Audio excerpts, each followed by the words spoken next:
Okay, for those of you joining me over on YouTube, I'm gonna go live again over on TikTok. Gonna try to see what I can do. Still trying to make sense of the election and stuff. Getting started here live. Still trying to make sense of everything and what we can do going forward. So we're live over on YouTube. Gonna be talking politics, news, the next 4 years, the next 2 years, how any of that looks. We got a lot. We got work to do. Um, Still not where I thought we would be at this point. I thought we'd be doing celebrations, talking about Kamala Harris having won, and we're not there.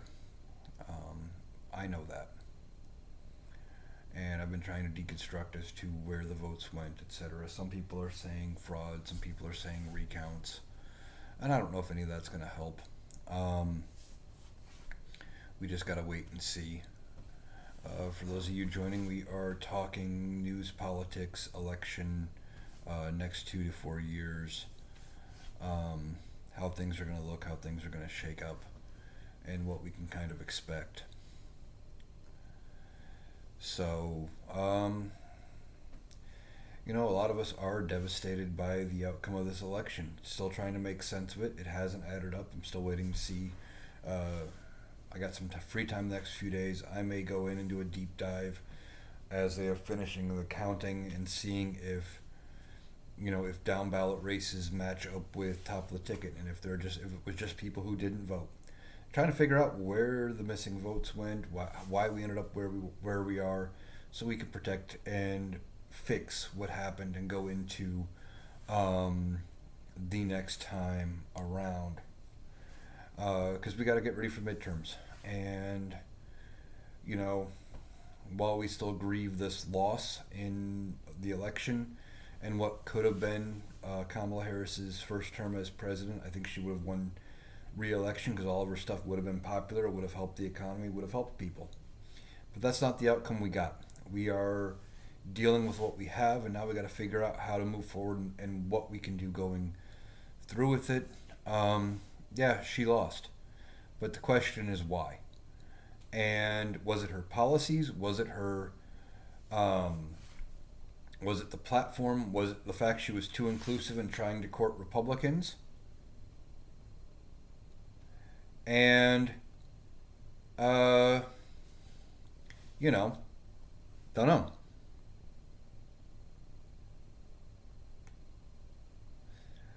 Since I don't have a moderator, I deal with it myself. Um, but we got to figure out, was it her policies? Was it the fact she courted Republicans and she was running around um, catching with Liz Cheney and having Liz Cheney platform or campaign with her, and she was trying to go after the Republican vote, the center Republicans. Did that drive too many people on the left away? Were they protesting because of the wars? Were they protesting because of Joe Biden and how Kamala Harris became the nominee? There's a lot of things to shake out here, and we're trying to figure that out. But we also can't lose sight of the next 2 to 4 years. We need to uh, be prepared to keep going. We can't roll over and just give up. Now, there are some safeguards in place. The Constitution doesn't allow certain things to happen. And I know some people who are really scared are going to say the Constitution is just a piece of paper. And it is. But it has power because we have given it power and everybody believes in it. And I know it's going to stand. It is held for over 200, almost 250 years. And we deal with obvious trolls. Um, you know, the Constitution has held for about 250 years at this point. It works. And we have to prepare for what is coming next. We have 2 years to get before we have less than 2 years till midterm elections. And we have to be ready for primaries. We have to be mobilized. We have to get enthusiasm and excitement up. And that is going to be hard to do building out of this loss. It's true. We lost this election. And I'm an independent. I have been an independent since, uh, you know, I turned 18. Let's see. What did B.W. White says? He won the election, Senate, House, popular vote. Time to self-reflect. Yeah, I have not seen the House get called as of yet. Last I knew, it was going to be close, and I don't think there's going to be much different of a margin than what there currently is. 4 or 5 seats, one way or the other. It's not going to be very big. It's going to be razor thin, and that is one of the safeguards I've been talking about. The razor thin margin in the House is going to be one of the things that protect us from Republicans doing whatever they want to do, because they will not agree with each other. I've said in several lives and in several TikToks, congressional politicians in general, but specifically Republicans, understand how to play the game, and that they have to get reelected in 2 years. Senate is Republican, Supreme Court is stacked. Yes, but the filibuster is going to hold. They're not going to gut it. They're not going to gut the filibuster, and Republicans are going to keep it.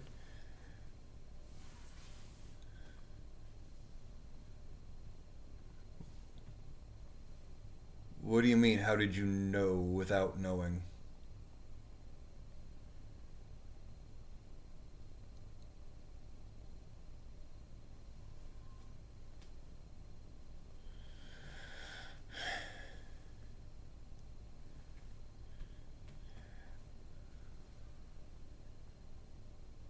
So, since I don't have a moderator, I got to deal with it myself. Um,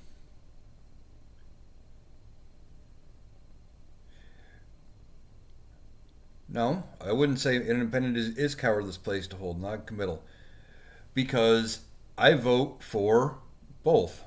I have voted Republican. I have voted independent. I have voted third party. I admit all of it. And I don't turn around and just, vote for a party because they have the party next to their name. I vote for ideas, for everything. I've talked about it in several lives. My first election that I could vote president for was the second term for Bush, 2004. And when I compared the policies, while I didn't agree with W's policies on a lot of things, all I heard out of John Kerry was, "I'm not him." And I could not bring myself to vote for John Kerry just because he wasn't W. Bush. Do I regret that decision afterward? Yeah.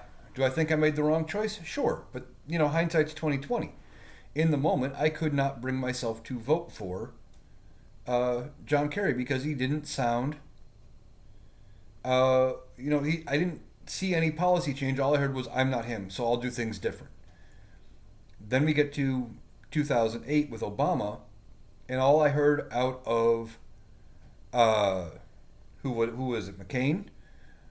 All I heard out of McCain was, "I'm going to continue doing what Bush did." Again, didn't hear any policy changes or anything that made me confident enough to vote McCain. Obama had policies and he was talking change. That's why I made that change. I have voted Republicans up and down the ballot. I have voted for Democrats up and down ballot.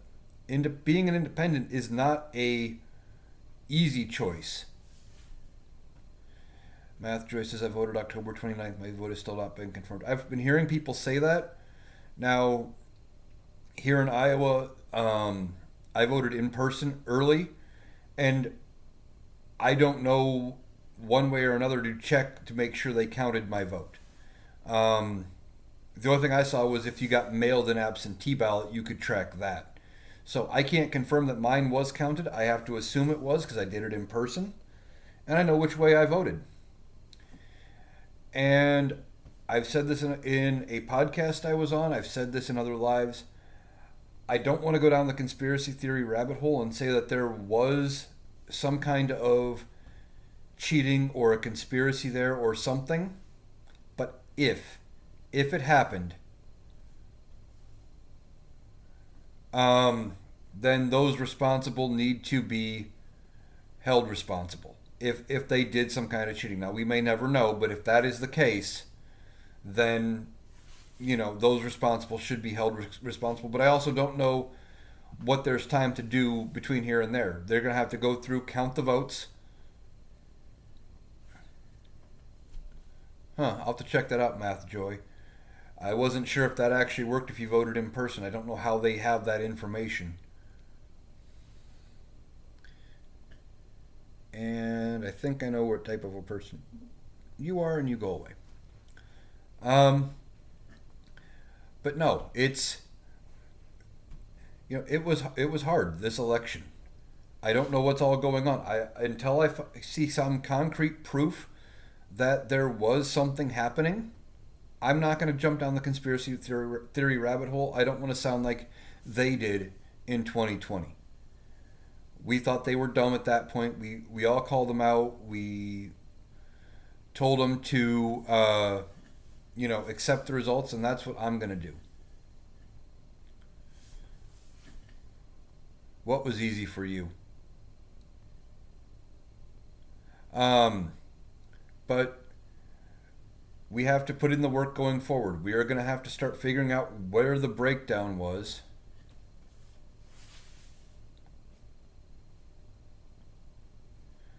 DCG says, yeah, 15 million votes didn't show up this election. Yeah, that's what I've been saying since they called the election. Kamala Harris underperformed Joe Biden by about 14 to 15 million votes. Donald Trump underperformed Donald Trump by about 2 million votes. Now, I know they're not done entirely counting, but that number looks to be holding. And where are those votes? Did that many people protest vote and not vote top of the ticket? Look at North Carolina. Democrats won almost all state positions. And then didn't vote for Kamala Harris top of the ticket. That is boggling my mind. I just don't understand what happened. Now, not going to get into the whole Alan Lichtman thing because Alan Lichtman's keys to the White House, they make sense. But some people like to go back and forth about whether or not he's right, whether they're subjective, etc. That's not the point of what I'm about to say. He was on a live, and he said, we had something happen right before she became the nominee that we had never seen, and he's right. For about 3 weeks, prior to Joe Biden finally stepping out of the race, you had the media and you had Democrats, some high-profile Democrats, calling for Joe Biden to step aside and dragging him through the mud. And he asked the question, was that enough to have people not vote for her because she was associated with his administration? Did it carry? And there's no way to find out. There's no way to prove it. I mean, all of the fundraising, all of the excitement.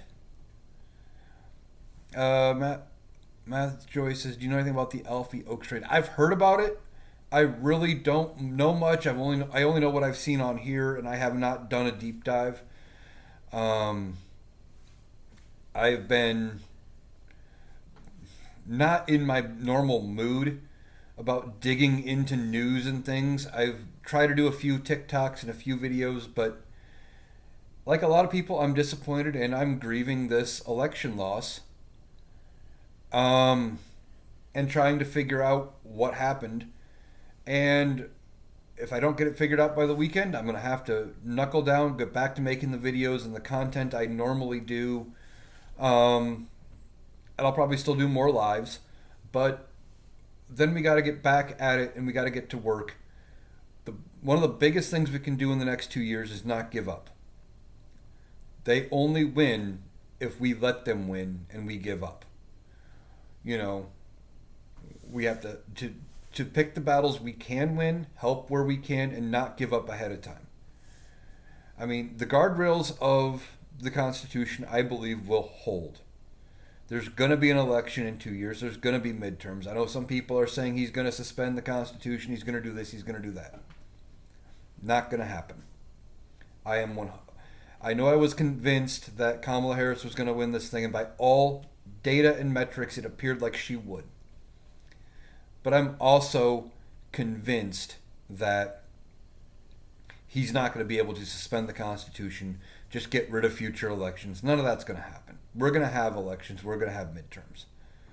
In part because I know from watching him as long as we have, I know how his ego goes. he's going to want to hold a midterm election to prove he's popular, to prove that people he support are popular, that he picks winners.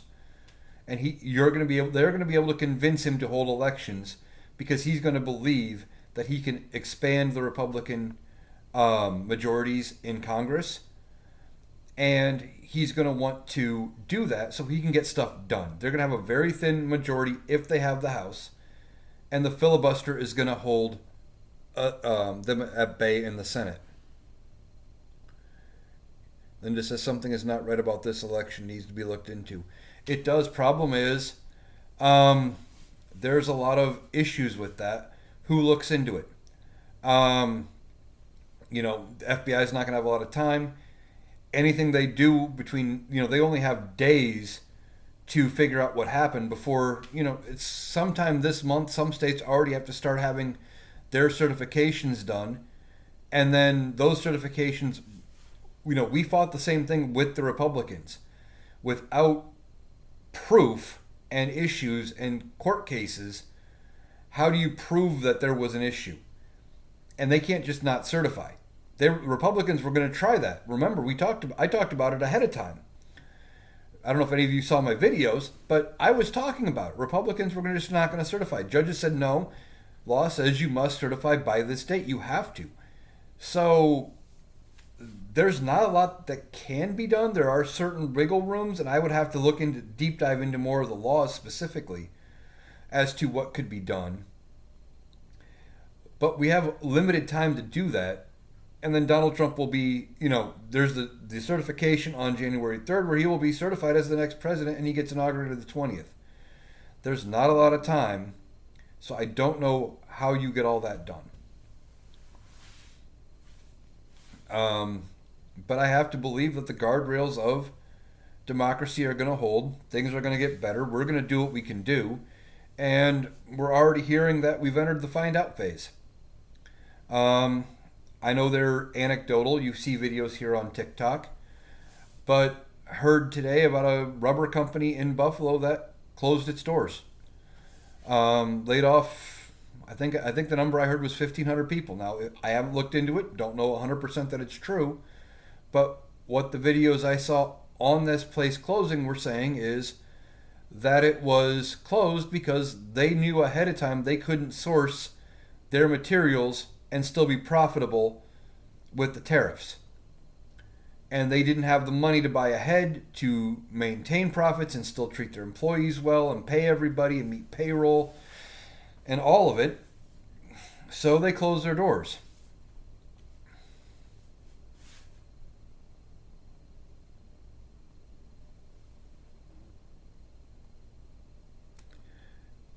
And, don't know if that story about the rubber place in Buffalo, New York is true, but if it is, I feel sorry for the people that lost their jobs. But we're going to see more of that as places start to close. We're already hearing companies are preparing to raise prices because of the tariffs. There was, again, it's anecdotal, supposedly a manufacturing place in Pennsylvania that called their employees in, where most of them were Trump supporters, and we're all celebrating after the election, and we're told, you're not getting a Christmas bonus. We're spending your Christmas bonus and the money we would have spent giving you raises, buying inventory ahead, because we're not going to be able to afford it afterward, after the tariffs. And they were floored to find out how tariffs actually work. Matt Troy says, a lot of time before January 6, 2025. There is, but I'm not going to hold out hope on any sort of a saving grace or a conspiracy theory or that they're not going to certify or anything like that. We do have to get through the next 4 years. Yes, Linda, you are right. And we will. Democracy is going to hold. And here's the thing. Donald Trump got what he wanted. He got the presidency to stay out of power. He's going to appoint his attorney general. Those cases about him are probably going to go away. The evidence is probably going to go away. But then after that, he doesn't need his base.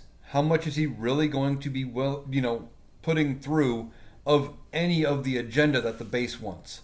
Probably not a lot, because he doesn't need them anymore, except to keep grifting off of them. He's back in the White House. He's going to be upcharging for all the visits to Mar-a-Lago for Secret Service, like we knew he did last time, and making a fortune that way. And with Congress, I think they are going to actually be, the Republican Congress is going to be our saving grace, because they're going to have such a thin majority in the House. They can't get along now as is.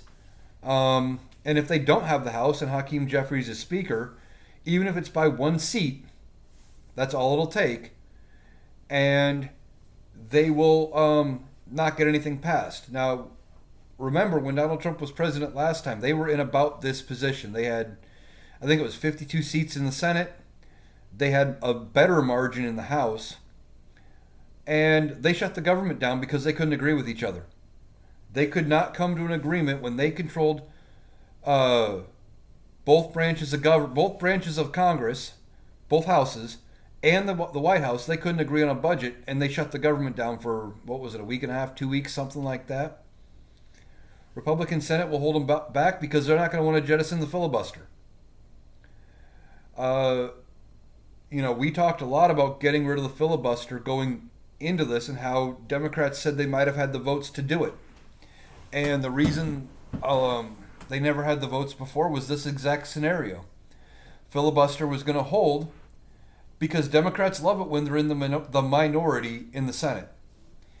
Because it takes 60 votes to pass anything out of the Senate, so they can only do it with bipartisan support. And in this scenario, they only have, right now, 54 Senate seats. And it's not looking like they're going to get too many more. And as far as the Senate goes, the math was always going to be tough for Democrats in the Senate. It was a pipe dream to keep the Senate. It really was. But I said it. I thought they could, because the math and the numbers were looking there.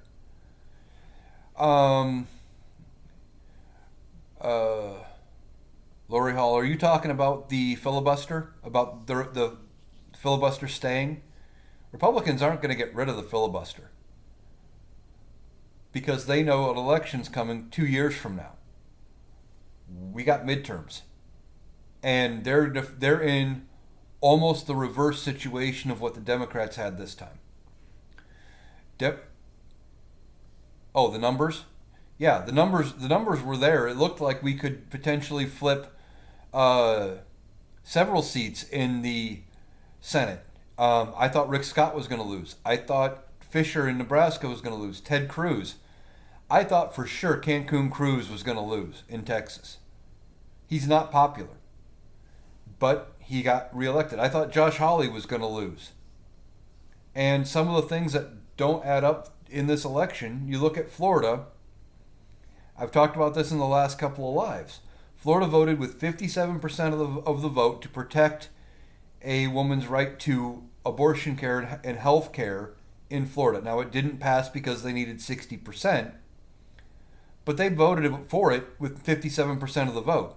But then voted for Donald Trump, voted for Rick Scott, two of the people that are partially responsible for them needing to pass that amendment in their state. That doesn't make any sense. I can't wrap my head around how that worked. Same with Missouri. Same thing. They passed an abortion protection amendment in Missouri, but then vote for Josh Hawley and Donald Trump in Missouri. I was saying Missouri could have been in play because of it. I thought Florida was in play with abortion on the ballot, recreational marijuana on the ballot, and you had what appeared to be a large number of people in the villages. Florida looked like it could flip. And I still haven't figured out what the problem was with Kamala Harris. Was it her policies? Was it the fact she was, trying to court Republican voters by,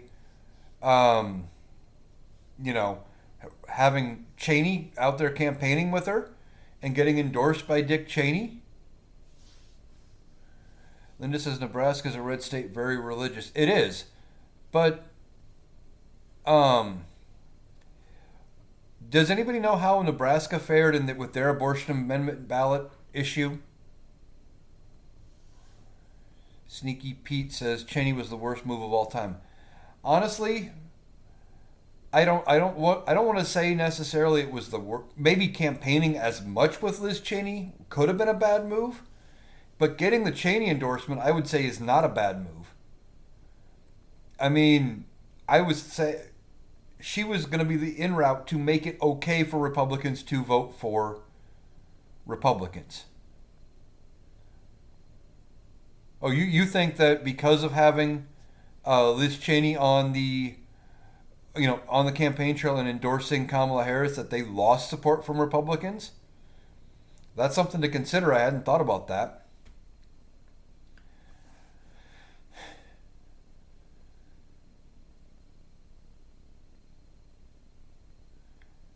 It's not a winner, never been a winner. They have to stop pretending to be Republicans. Are you talking about Democrats pandering to the Republican base, to trying to win Republican voters over?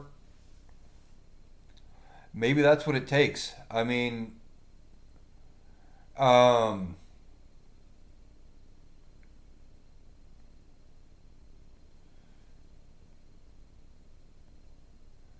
live restricted for some audiences for regulated goods.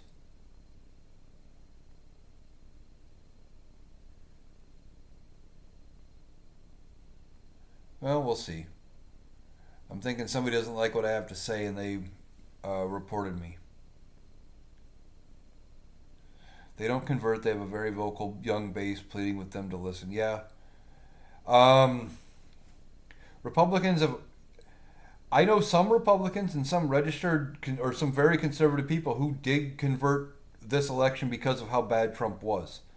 The problem is, I think Democrats were trying to maybe umbrella everybody into the party, and this was never about bringing Republicans into the fold permanently. This was the enemy of my enemy is a friend situation, and I've got two restrictions. What?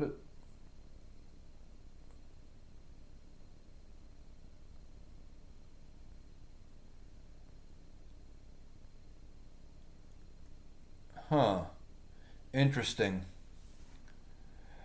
So apparently my live is not getting fed out to the FYP. That's fun. I'm guessing. Oh, Sneaky Pete, it's easy.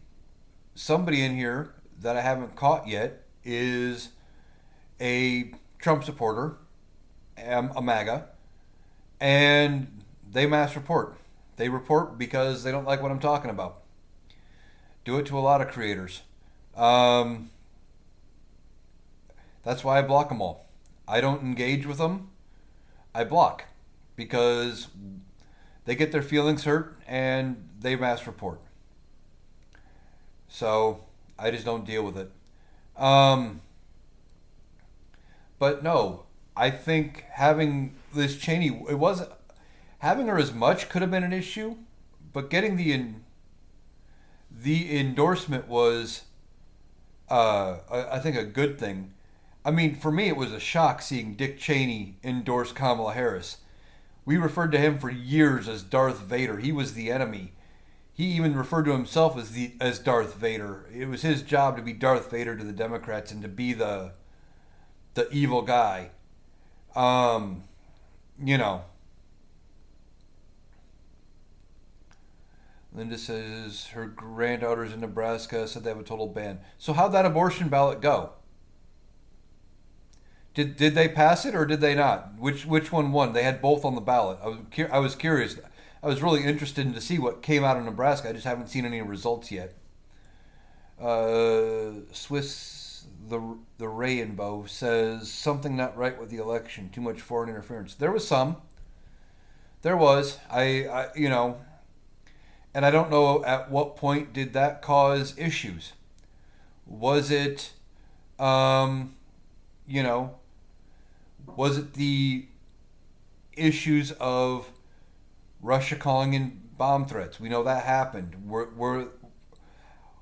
Was it all the disinformation, the misinformation, people being uninformed? Some of that happened. Was it people pissed at Kamala because she was associated with Joe? And, you know, I've wondered that too, if it was because she was, part of the Biden administration and people were mad because she got the nomination without a fight at the primary and they wanted a messy fight. They wanted a knockdown, drag out at the convention and try to plead their case to everybody. Was it some of the Bernie supporters mad that it wasn't Bernie Sanders, even though he supported Kamala Harris? I said at the time, when they tried to push Joe Biden out of the race, Joe Biden should stay because he could beat Donald Trump. She needed to separate herself from Joe a little more. It's a lot of things at once. It could have been, but I still think if Joe Biden would have finished the race, I think he would have beat Donald Trump, hands down. 100%. I do believe Kamala Harris or Joe Biden would have beat Trump.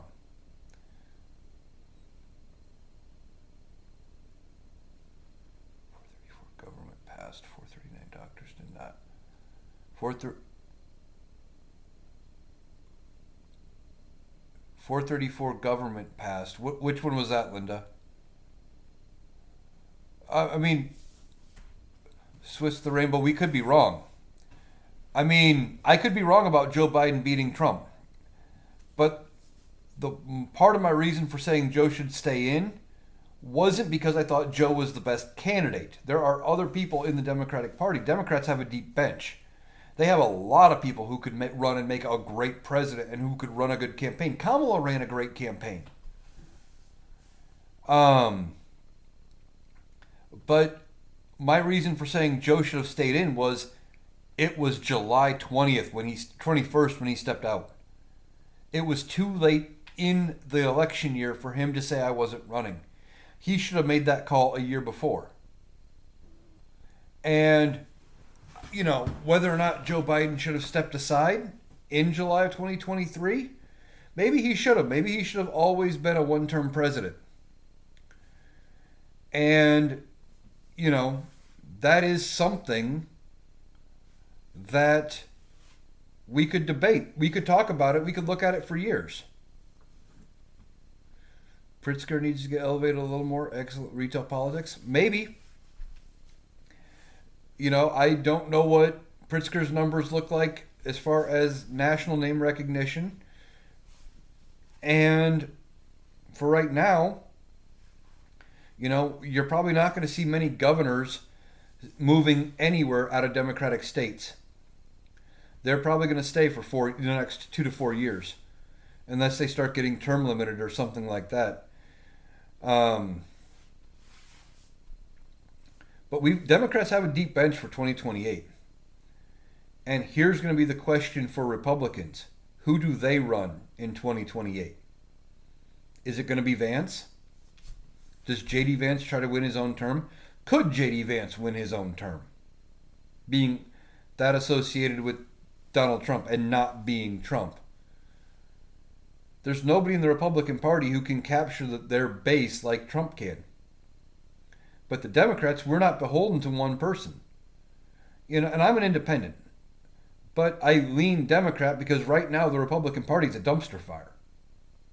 If we were talking the Republican Party of 20 years ago, I'd be having a different conversation. But they have shifted so far to the right, it's hard to lean toward anything they do.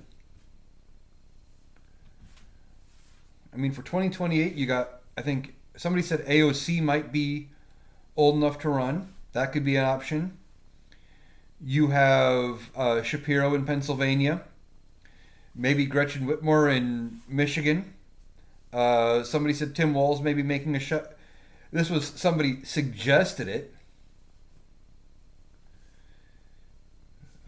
Vance ends up getting Pence maybe even sooner. What do you mean? Like he gets... he gets hardlined by the party where they turn their back on him? Potentially. It depends on if Donald Trump makes it through 4 years. J.D. Vance could end up being our 48th president because Donald Trump is not going to be potentially healthy enough to survive. Trump is going to get sick of him and he'll be a fall guy? Could be. I mean, Donald Trump has nothing against firing his associates when they tell him he can't do something or when something backfires and he starts taking negative press. You know, if they do this tariff thing and it ends up blowing up, whoever he has in charge of his economic plan will be the first one to go for it. And then probably Vance. They'll appoint somebody else. And that all of that is good for Democrats in 2026 and 2028.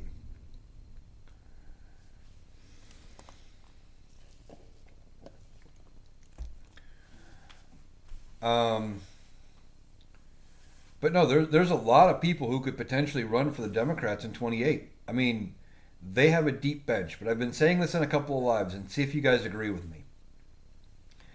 That Democrats need to coalesce around a couple of people. They need to start having internal talks now amongst themselves at the party level and figure out who the two or three people should be going into the primaries. And then with that, have these two or three end up being the ones that go to the primary. Not having 6, 8, 10 people in the primary, because good candidates get lost in the shuffle with that many people in the primary. Look what happened in 2016. Republicans had like 10 people going into the Iowa caucus. And I think Ted Cruz won that. And then they had, the worst common denominator got the most of the votes because he was attracted. He didn't get the majority, but he just kept gaining more momentum than the rest of them. Do I think the court cases will go away? Yeah, Swiss the rainbow. Yeah, I do. The federal cases are going to go away. I don't know about the fine with Letitia James. I don't know how that part is going to play out.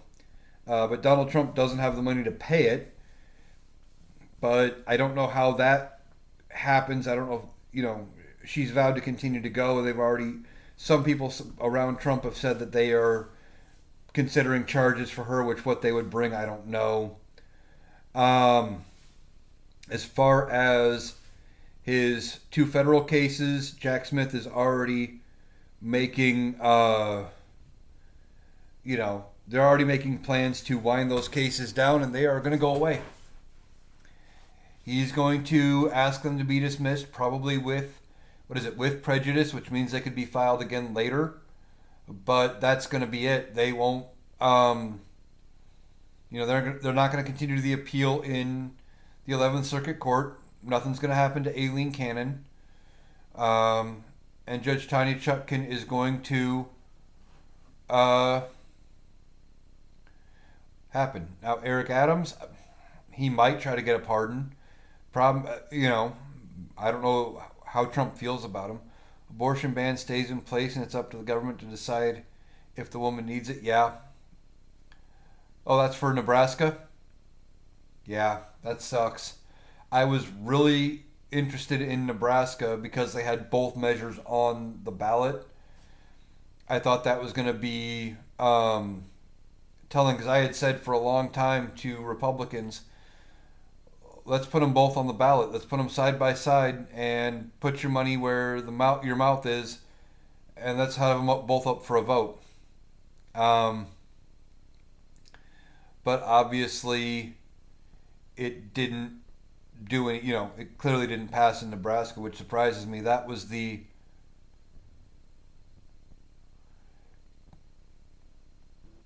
wait. Oh, okay. I see what you're saying.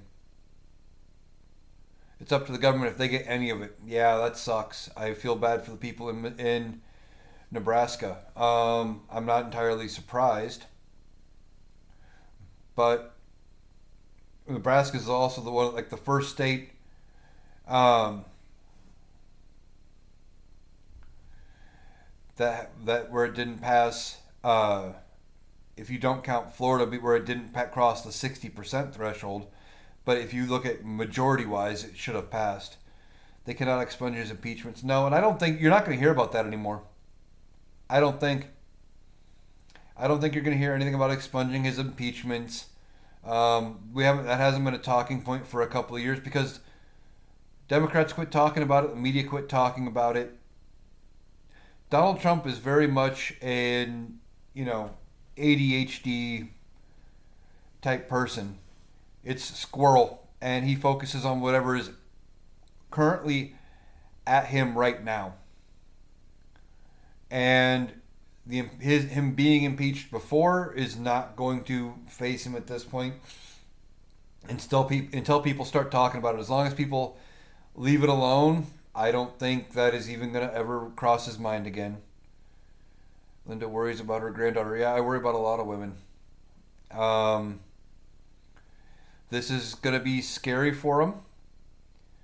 Luckily, there are some safe states right now until they pass or attempt to pass a nationwide abortion ban.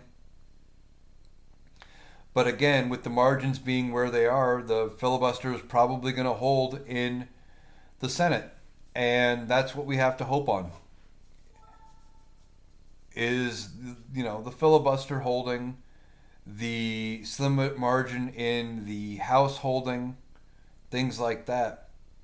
They're not going to get a lot done. Because, as I've said several times in the last few days, congressional politicians, specifically Republicans, want power. And they know they have to get reelected, and they will have to be reelected in 2 years.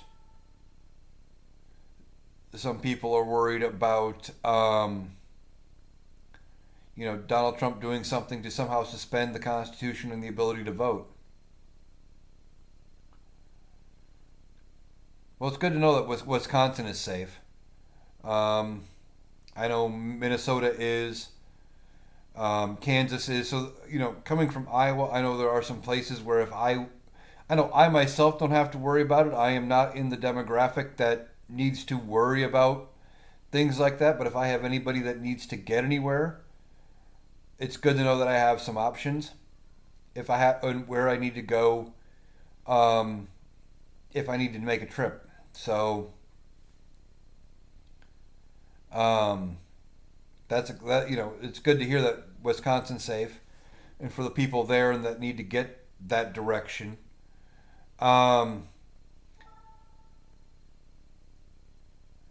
But it's going to be rough the next couple of years. I'm not going to sugarcoat it and say it's going to be all, roses and, sweet treats. It's not. We got work to do. And as I've said, as we've been talking about, Democrats are going to have to figure out who they want to run and where. And I think they need to start looking at coalescing some of their stuff around who's running in what races.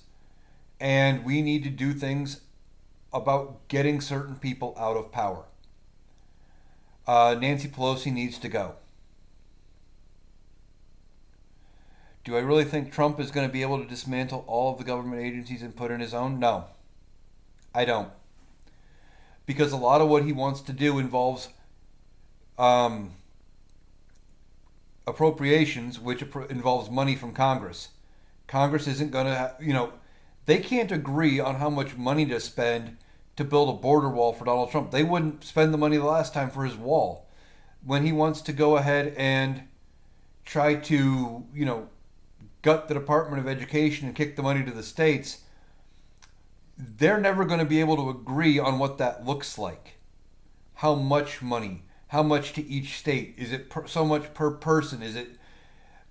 They're not going to be able to agree, and because you need Congress to pass it, plus it'd get filibustered potentially in the Senate, it is going to be chaos, but he's not going to be able to get nearly as much done as what people are afraid of. The fact is, though, we still should be talking about it because it's scary that they even want to try. But they're like the dog that caught the car at this point. Now they don't know what to do. Donald Trump never should have won. And part of me actually has been wondering whether or not Republicans wanted him to lose. That they ran him again, people like Mitch McConnell and some of the power brokers in the Republican Party, if they didn't back this idea of Donald Trump and really embracing the Project 2025 and the MAGA movement and all of this, hoping to burn part of their party down to rebuild it and rise again out of the ashes. You know, Liz Cheney came out after endorsing Kamala Harris and saying there needed to be a new conservative party in this country, that the Republican Party didn't, you know, didn't fit the definition of conservatism anymore. And she was right. I think that was part of the plan. And this is, I think, a lot of the older Republicans and Democrats that have knelt to Trump. Some older Republicans did. I do know some that switched sides and voted for Kamala Harris. And I don't think it was so much that the Democrats have knelt to Trump. It was a lot of them, they were mad. Whether it was the two wars that are still going on that we're not involved in, but that we are helping because both countries are our allies, or if it was because of Kamala Harris, whether it was the economy not recovering as fast as they would like. And some of it is some people just don't understand how all of this works.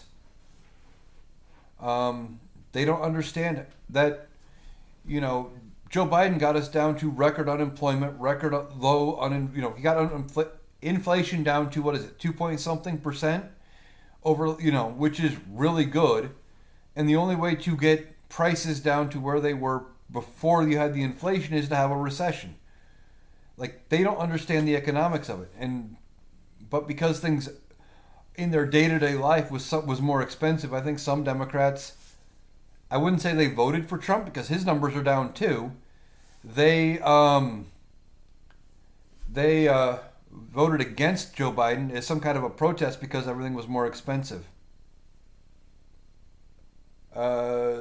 Swiss the Rainbow says, what are thoughts about Trump said he could get rid of the war between Ukraine? I've heard some things about that already, that he's got a plan, and that his plan involves creating a 600-mile buffer zone around the border of Ukraine and Russia. Russia gets to keep all of the territory it's already seized in the war, and that that Ukraine would have to agree to not join NATO for over 20 years. And Zelensky said, F yourself. They'll keep fighting without American support if they have to. He's not going to be able to end this without any of it. And a lot of people, they misunderstood what Joe Biden said about Kamala Harris having to do with the border. He wanted her to, as part of her official job, to look into the root causes of people migrating here from other countries and what can we do in those countries to help stabilize them and to help make it so they don't need to come here because their country is so bad. Because we do foreign aid all the time. That is one of the staples of American politics. We spend money in foreign countries all the time. And when I say we spend money, not all of it is us just cutting them a blank check. Some of it is humanitarian aid. And we go in, we look at, okay, if the war in Ukraine were to end today, Joe Biden would go to Congress and say, hey, we need some money to help them rebuild, and we would help get them supplies. Why aren't they having Biden with the recount? I don't know how much he can do to call for a national recount. They have to do it state by state, I believe. Now, Kamala Harris has the money to request recounts, but if they're outside of the margins of error, some of the states will have an automatic recount because they're just too close. And that's kind of what happened to Georgia the first time in 2020. It was only 11,000 votes. That's well within their margin where they had to do a recount. And some of these even though they've made the projection, there may be a recount. Now, whether it would change the outcomes, I don't know. if they do a recount and the numbers change in Kamala Harris's favor, you know Donald Trump is going to throw a fit, threaten to sue, do whatever.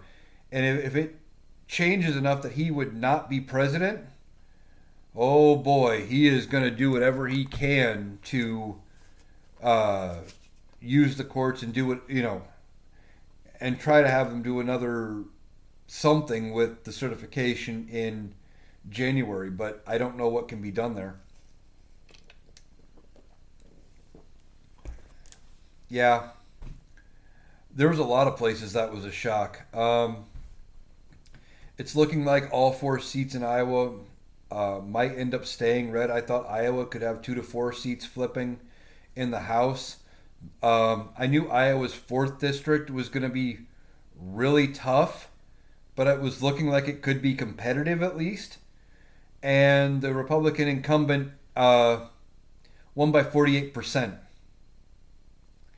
And that one, that surprised. It wasn't that he won that surprised me. It was the fact that it was 48% of the vote that really surprised me. And then when you go ask, like when you talk to people, they have no idea about some of the things that he has not done for the state. Every time there's been a pool of money for the state of Iowa from federal money, or they've even talked about federal money for anything, he's voted against it. He does not want federal money coming into Iowa for anything. And yet they'll vote for him every single time here in Iowa's 4th. But Iowa's 4th district has been red since back before they retooled the districts and Iowa lost a seat when we had 5 districts. Going all the way back then, Iowa's 5th district was Republican. It's been over 40 years since a Democrat held that seat. But I just didn't expect it to be 48% that he won by. I thought it would be competitive. I thought Iowa would be competitive. We had the Seltzer poll 2 days before the election saying it was 47% or in favor of Kamala, that it was 44% for Trump, margin of error 3 points. And Seltzer is considered the gold standard of polling. And I've talked numerous times about how I don't trust polls. I thought the polls were bullshit. Turns out polls were closer than I thought. I thought they were bullshit. And turns out the Seltzer poll was bullshit. Because not only did it wasn't that he won within the margin of error,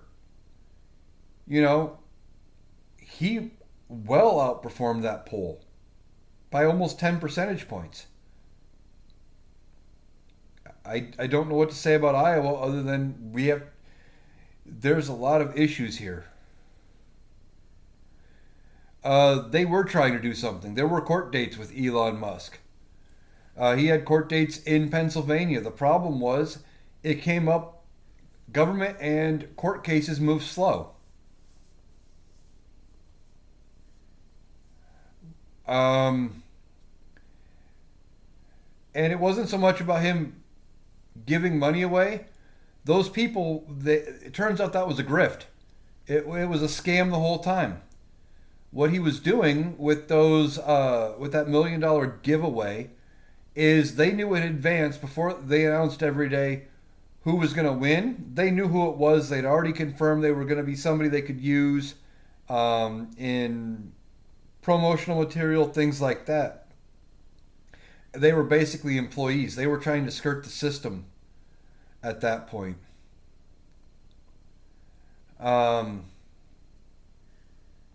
Yeah. It's been a hard fought couple of days, since we lost this race.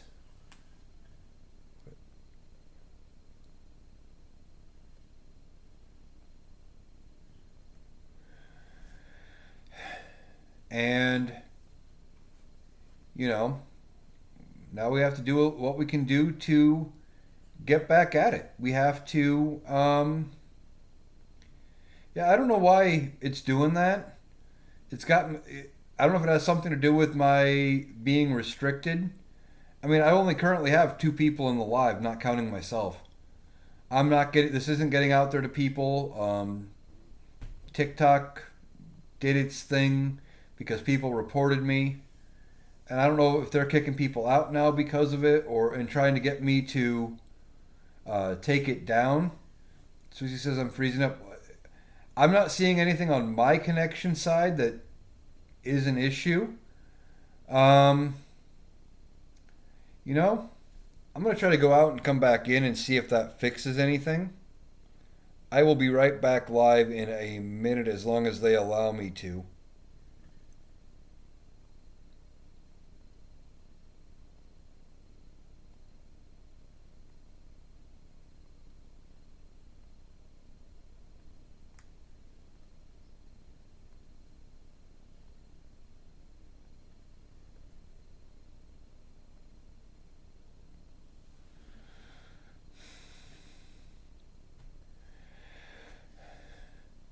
Okay, for those of you over on YouTube, I had to take my live down, go back in. We were having some issues with connectivity, things like that. So hopefully it is better now and being reported. I am back live. We were having a great conversation. I hope the people I was talking to end up coming back. Waiting for people to come in. Um, and we're back live here on uh, TikTok. Been having a good conversation talking about what we need to do going forward, how we're going to approach this, talking about midterms coming up, talking about the disastrous results we had on the back end. Um, this election was not the result we wanted, and we're still trying to decipher how that all worked out. And I'm sitting here with 0 people in the live, but I don't know what's going on with TikTok. For those of you just joining, I am back live. Um, got kicked out a little bit ago. Had to close it out, come back because of some connectivity issues. Talking politics, talking news, talking the election, talking about everything going forward and where we go from here, um, and how bad things turned out. Um, it's going to be a rough couple of years. But we have to move forward. We are going to have to get through to the midterms, and hope that the Democrats end up retaking uh, Congress in the midterms. And I appreciate the likes. Um, Democrats got a lot of work to do. They got to figure out where they went wrong in this election. And I've been talking about this. We had, um, you know, uh,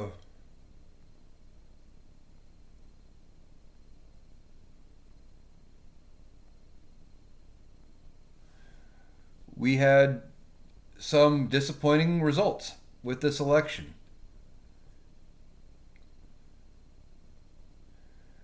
Linda says we need younger generation leaders to step in. We do. I Before I ended up having to back out of my previous life, I was just kind of getting to that. Um, Democrats need to regroup. They need to figure out where they're going, and they need to figure out who's running in the race going forward. They've got issues, and we need to get out of this era that they have put themselves in of constantly running the same people time and time and time again. Nancy Pelosi did a great job when she was speaker. And in a lot of ways, I respect what Nancy Pelosi has done. But it's also time for her to step aside. Nina says we need a leader. Oh yeah, need a leader. Exactly. Who right now? Who's the leader of the Democratic Party? Um, Barbara says, was it right for Pelosi to blame Biden for not bowing out earlier? I don't know if it was right or wrong. I think the problem was it was done in public. It was very public. It was very messy. and they went after him very hard. In the media didn't help. The media went after Joe Biden, and for about 3 weeks, the question daily was, "Is Joe Biden stepping aside? Is he going to continue to run this race?" No matter how many times he answered it and said, "I'm not going anywhere," they kept coming back with, um, you know, "Is he going to go away, or is he staying? Is he staying? Is he staying?" He said, "I'm staying," and they would say, "Is he going to drop out?" And then you have like Nancy Pelosi coming in and saying the same thing. He should go away. He should have dropped out earlier. Oh, we're screwed. Oh, we're screwed. It was very public. It was very messy, and I think that tainted um, Kamala Harris. I think that was some of it.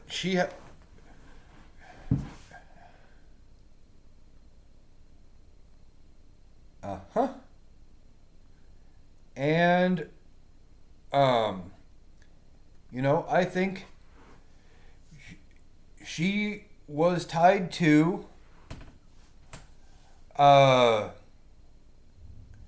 to Joe Biden and all the negative press that some Democrats and the media approached her with.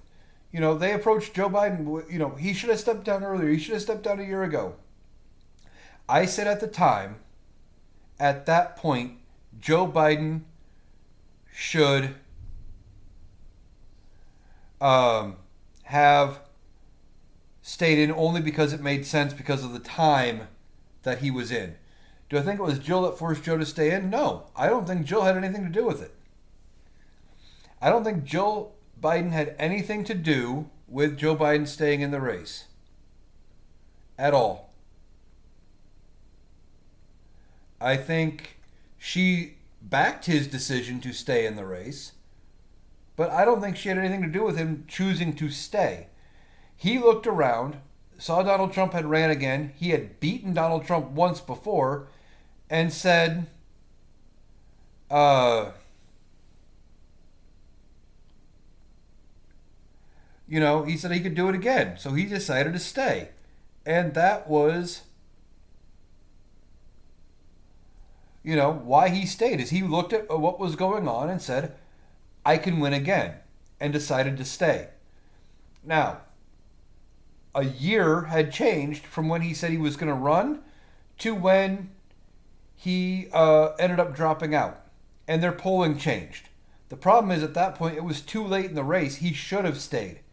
But I said at the time, if he didn't, the only logical candidate would have been Kamala Harris.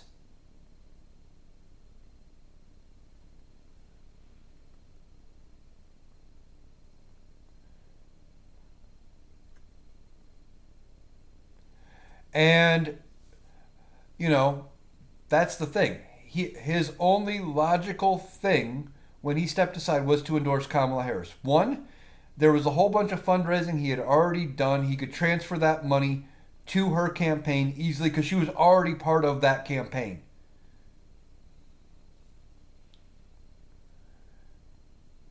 Two, and I say this to everybody trying to second guess whether or not Joe Biden should have stepped aside and how they went ahead with Kamala. Would you be having the same issues with Kamala Harris becoming the nominee if instead of stepping aside on July 21st, if Joe Biden had passed away, if he died and she became president that day and said, okay, I'm finishing the race? Would the same objections about her never having been voted in or voted in a primary, would they still apply? Or was it just an excuse to say I'm mad at Joe Biden and I'm not going to vote for Kamala Harris because I'm mad at Joe Biden for stepping aside, or I'm mad at Democrats for pushing Joe out? She was the only logical choice. She ran a perfect campaign. It was about as perfect as I've ever seen. Everything was going in her favor. The Democrats failed her. Could she run in 2028? Entirely possible. It is entirely possible she could run in 2028.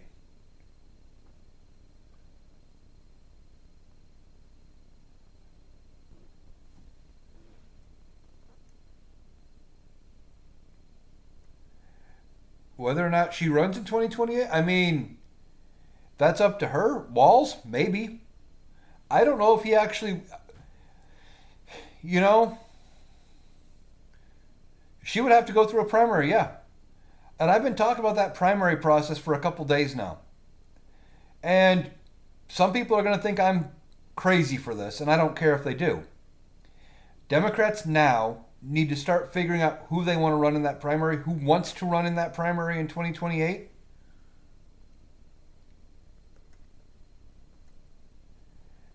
And they need to only run 3-4 people, top end. 3 or 4 people. They need to start doing polling. They need to start doing internal figures or whatever the case, whatever they need to do. Figure out the 3 or 4 people that should run in 2028. And I don't know who those people are yet. But whoever those people are, they don't need to go into the 2028 primaries with a field of 10, 12, like it potentially could be. Polls could be wrong. I've been saying all along, I thought the polls were bullshit this whole time. There was nothing that made me believe those polls were correct. And the polls I'm going to say the same thing in 2028. Nothing is going to make me believe those polls would be correct. Walz would have been a great vice president. He was very down to earth.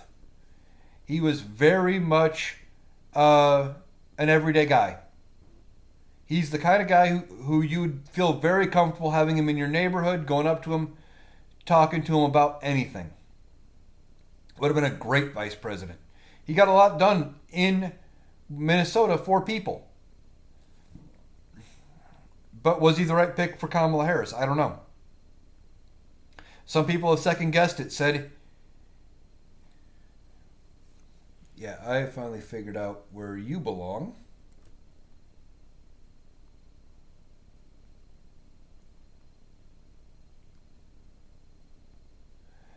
Should we vote based on vibes? No. I never said that. But Walz wasn't the issue. Nothing he said or did hurt her campaign. Period.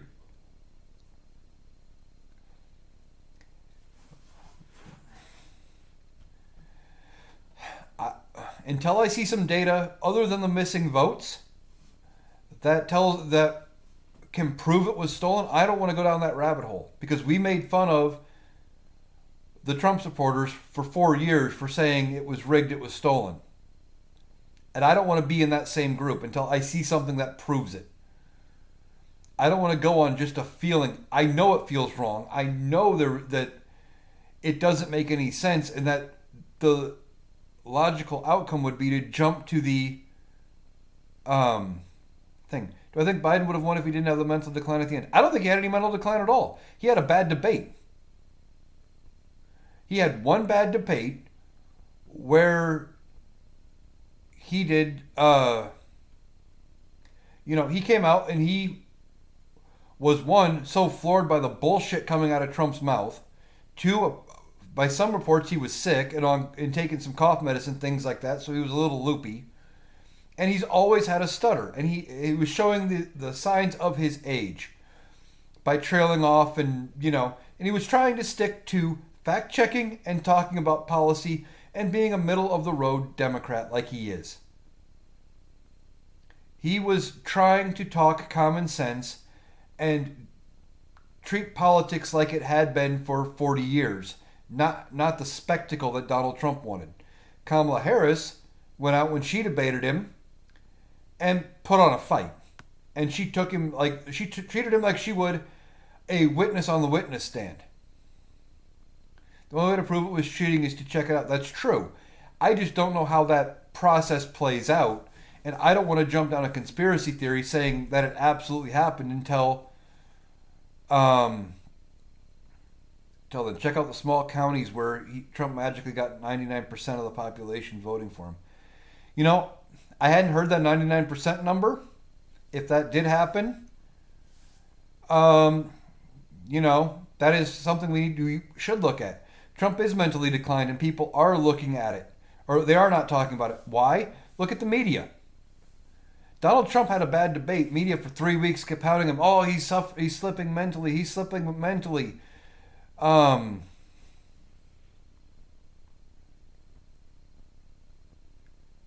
and said, hey, is he going to step out of the race? Is he going to step out? And it just hounded him. Donald Trump goes out, mixes up people's names, doesn't know what state he's in half the time, confuses Nikki Haley and Nancy Pelosi, and says all sorts of stupid shit. Talks about Hannibal Lecter like he's a great person and a living being, where no one knows what he's talking about, and crickets from the media.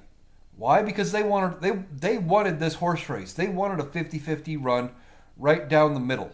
They wanted everyone tuning into the news media, and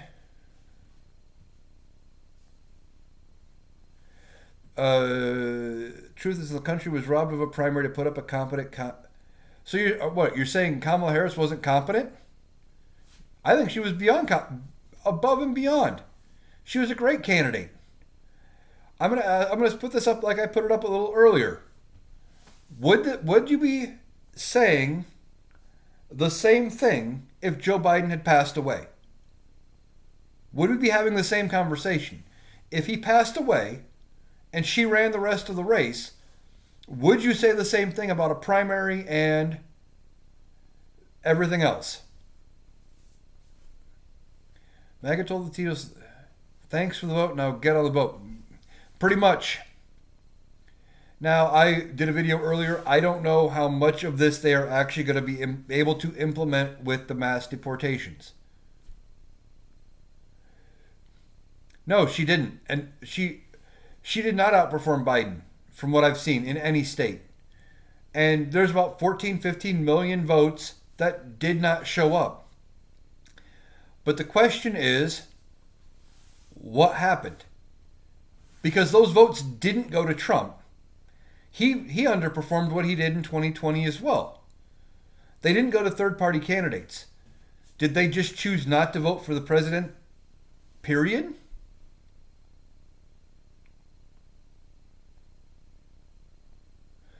Or were they protesting how Kamala Harris became the nominee?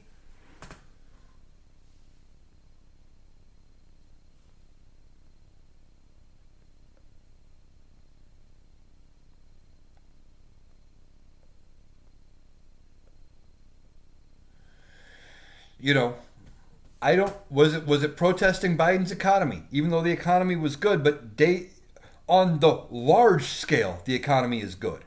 Things might be tough when you're looking at your day-to-day life, but if you look at jobs, the stock market, national production, all of that, those numbers looked great. But yes, inflation was tough, but most of it wasn't Biden's doing, it was corporate greed. I worked retail for a long time.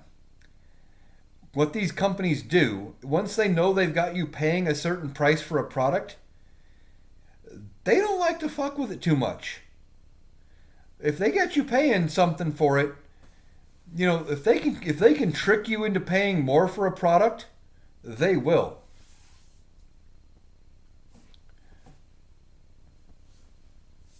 And they will pocket the difference every chance they get. Prime example. One a local grocery chain uses here. They haven't done it for a long time, but they used to do. They had bratwursts that they would sell $4 to a pound, pre-made. So you were guaranteed to get $4 to a pound. Put them day price every day, $2.99 a pound. So you get 4 for $3. They throw them on sale, 10 for 10. And everybody would buy up way more of them at $4 a pound. And you'd watch them go, and you couldn't tell anybody different. 10 for 10 was the better price. Always the better price. They found a way to make people pay more money for the same product by changing how it was labeled or, doing things like that. Corporate greed finds a way every single time. And a lot of these companies, they're not happy with making enough money. a lot of them have a number. Not only do they have to beat their expenses, but they have to beat their previous profit margins year after year by percentages as well. And the greed just keeps going. But Joe Biden got the blame.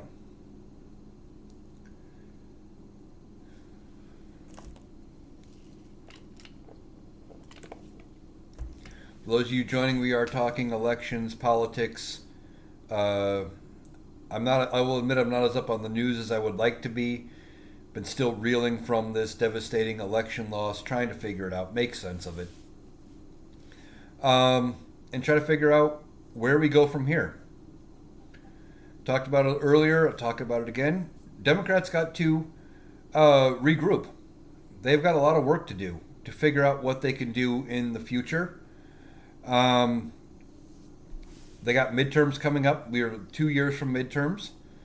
You're going to start, probably as early as September, October next year.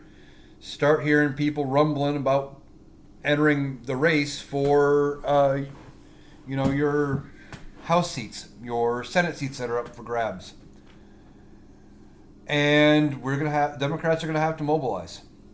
And they are going to have to figure out better candidates. And I'm not saying they put up bad candidates all around, but good candidates who they can run.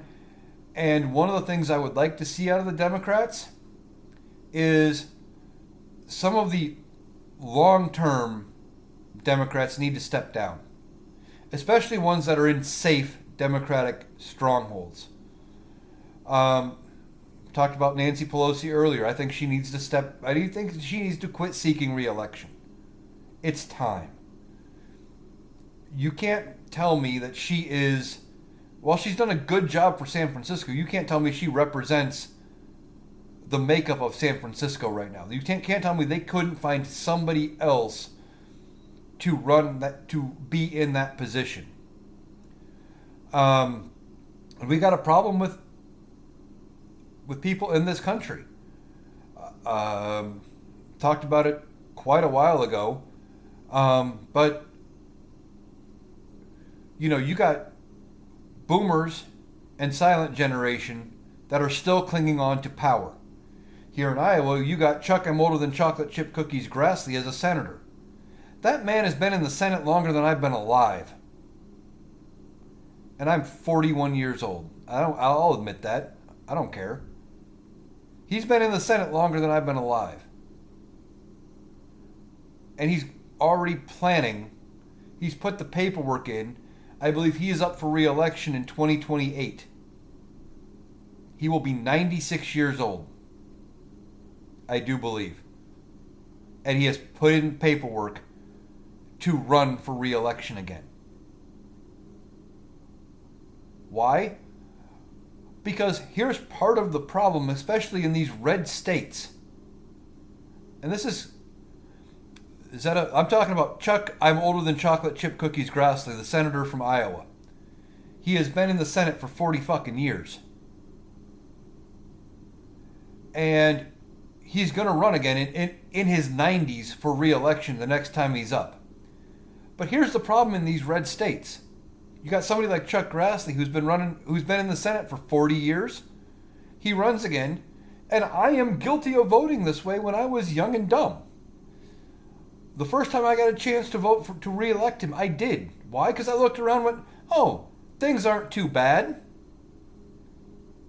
And you see the name recognition and go, oh, okay. And you vote for the guy. In part because he'd been there forever.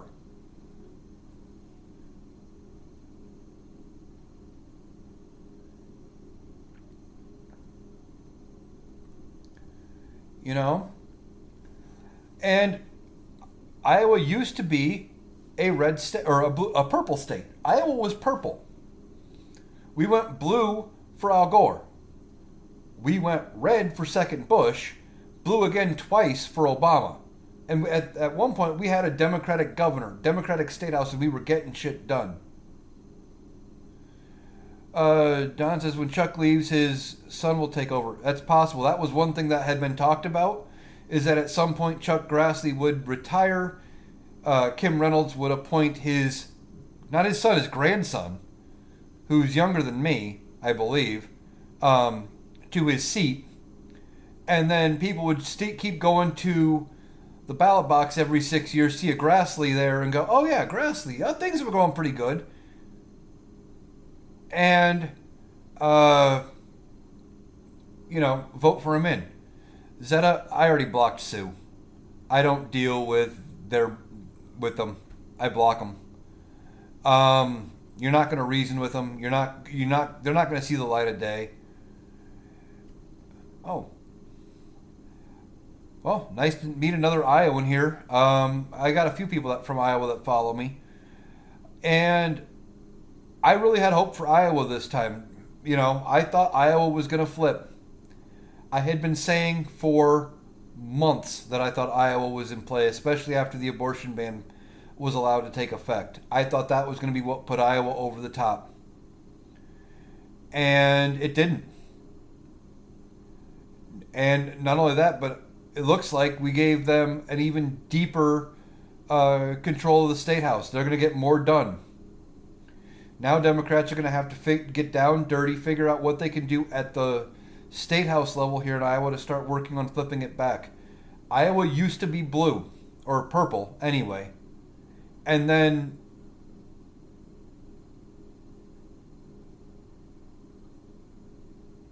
who lost by 14 points? Are you talking about Kamala Harris in Iowa?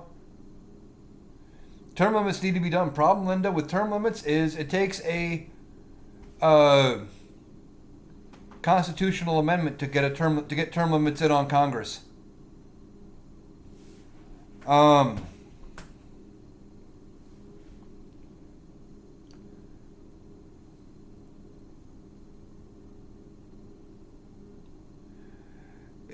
In order to get term limits on Congress, it would take a constitutional amendment, which you would have to get 67% of both chambers of Congress to pass, which you're not going to get 67 senators to agree to do that.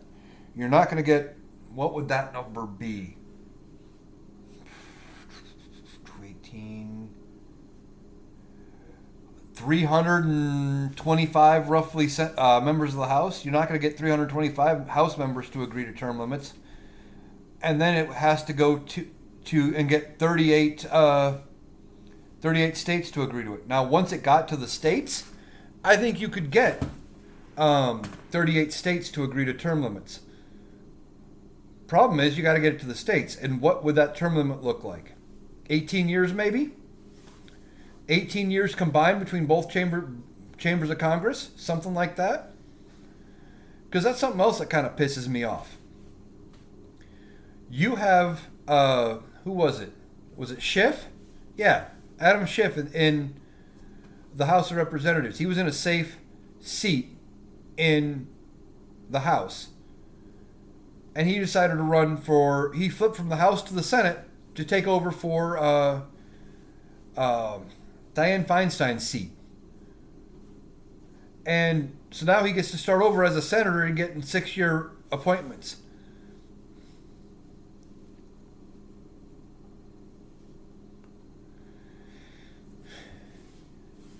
I mean, term limits would be great. I'm all for congressional term limits. It's just going to be hard to get done. Eventually, I think it will. It's just not. It can't get done in this current climate. But that's why some people are worried about how much Donald Trump is going to be able to get done, and they're scared about what some of what he wants to do will take.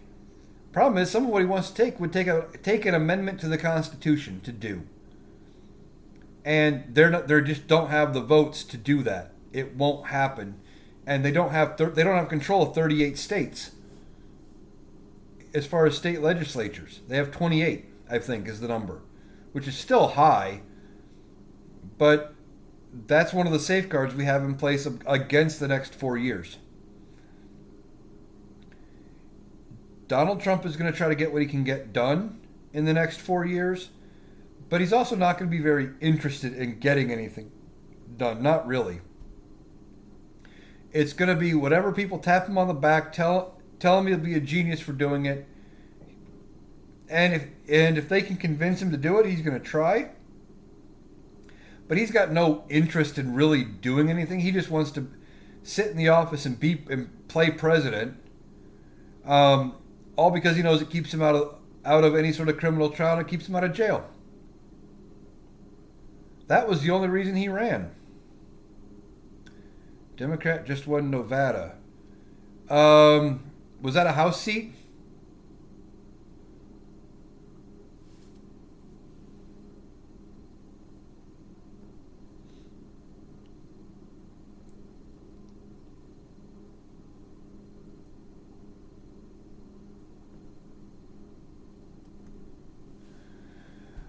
Well, is that a seat that flipped, or is that one we kept? There's a lot of members of Congress, and I will admit I don't know all their names.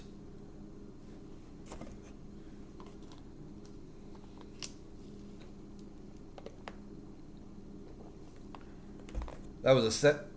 Oh, that was okay. I was thinking that. Oh, that was a Senate seat we kept. Okay, well that's good. As far as the Senate goes, filibuster is going to hold and keep a lot of the most dangerous stuff from going through the Senate.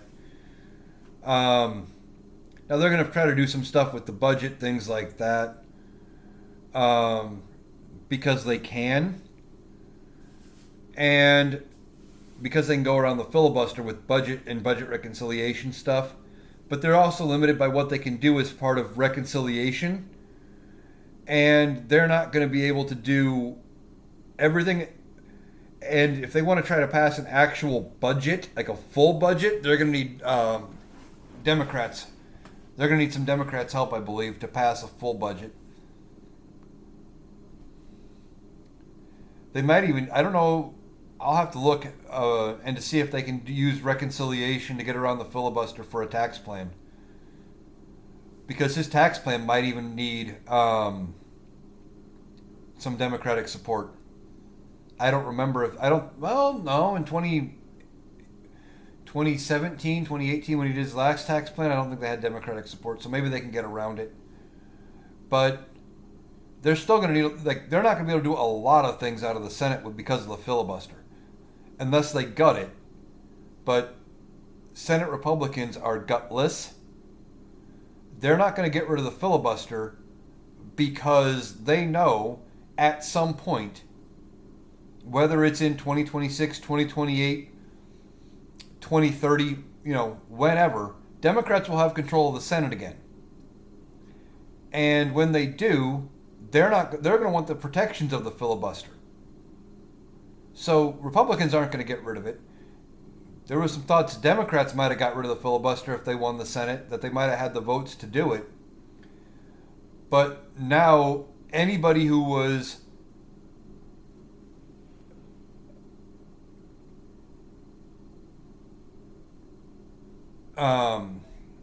considering anybody that was talking about getting rid of the filibuster is probably second guessing that opinion as of this point. They are talking about Social Security, Medicaid cuts, yeah. And certain members of the right are gonna cheer that because they think that everybody who gets it doesn't deserve it. Or not everybody, but everybody that isn't them that gets stuff like that doesn't deserve it.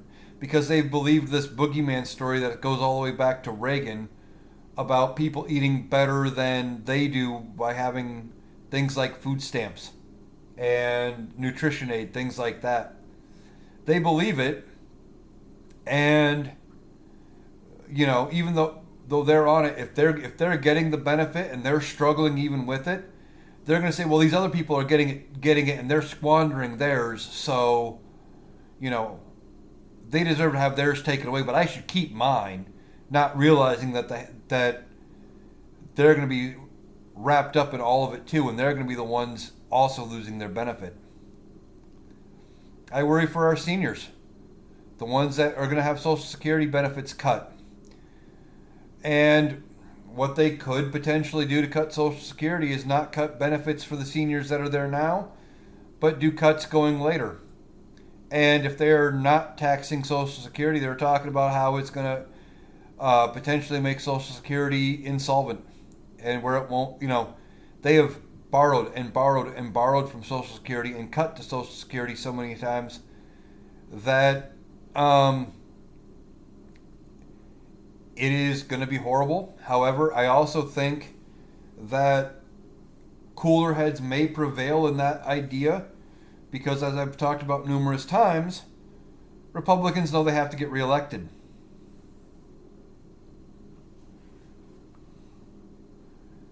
Republicans are going to know they have to get reelected, and retirees are their biggest voting bloc and their most reliable voting bloc because they show up and vote every election. I threw this idea out there the other day about where all the missing votes went and why people didn't vote for Kamala. Could it potentially be because of how easy voting was made in 2020 as to why Joe Biden got the record-breaking turnout that he got?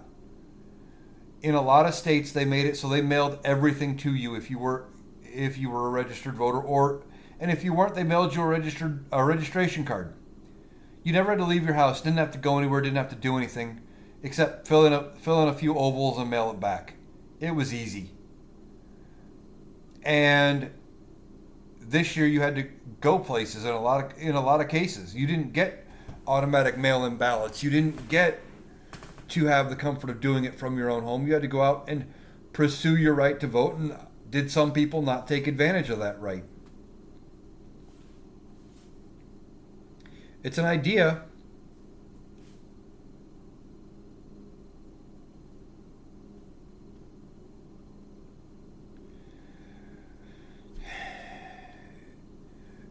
Tariffs are going to make everything more expensive. Yes, they are.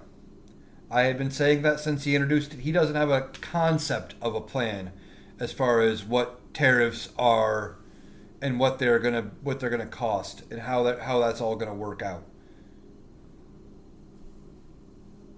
Donna says drove an hour one way to vote. You're not the only person I've heard about driving long distances. I heard people getting on a plane and making sure they made their flight day of on voting day, on election day, to vote because they did not get their mail-in ballot in time. They did not get their absentee ballot or whatever.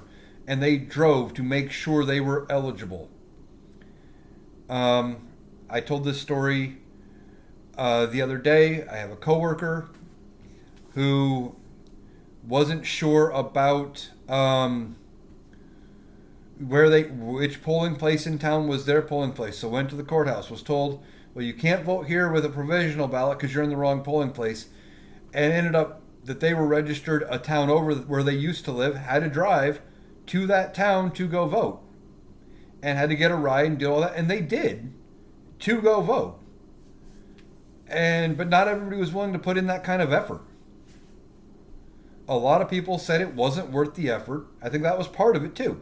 Maybe I'm wrong, and I've been wrong a lot this week, so that wouldn't surprise me.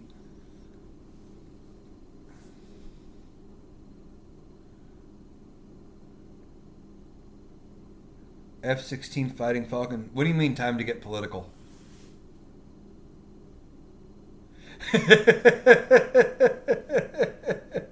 If you're talking about actual Aaron Burr, that would be interesting as somebody who likes history. But that would have changed a lot of things as far as how our country would have shaped up, how things would have gone. Yeah, the Burr Hamilton thing was kind of weird. It was an entirely different time. And I know some about it.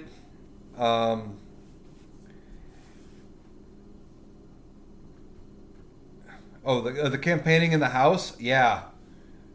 And all of it really came down to, in some ways, Hamilton's endorsement of Jefferson.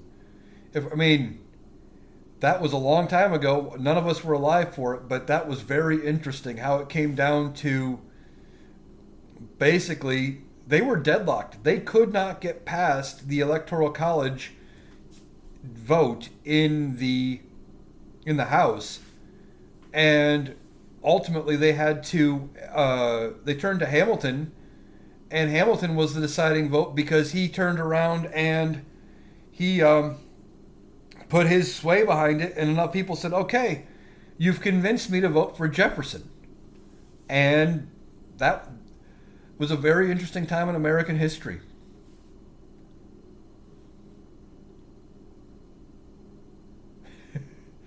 Uh, by all accounts, you are right, Kitty. That does happen, from what we hear.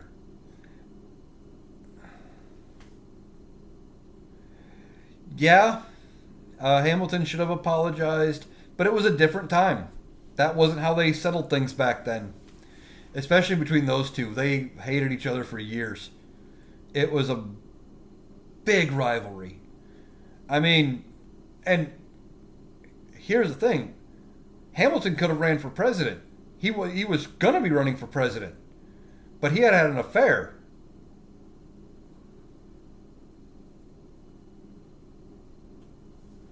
Carmen says my daughter worked polls in New York, and she said Trumpers made several mistakes casting their ballots.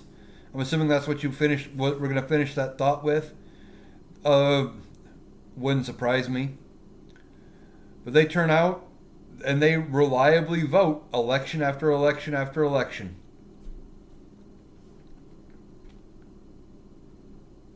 Um, and they do. They reliably vote every election. And we need to figure out how we can get the Democrats to turn out that reliably. Submitted several times. Not surprising. It's funny. We're not hearing any screams of election fraud or stolen election or undocumented immigrants voting or any of that now, aren't we? Democrats do typically, they want to hold out for a perfect candidate. They want all their boxes checked and they protest if they don't get their way. Look what the Bernie supporters did to Hillary Clinton in 2016. They were mad that Bernie didn't get in 2016, and I don't know. I'm just a middle-aged white guy sitting in his living room, but I don't know for a fact that Bernie could have beat Donald Trump. I believe any Democrat could have beat Donald Trump but Hillary. But it wouldn't.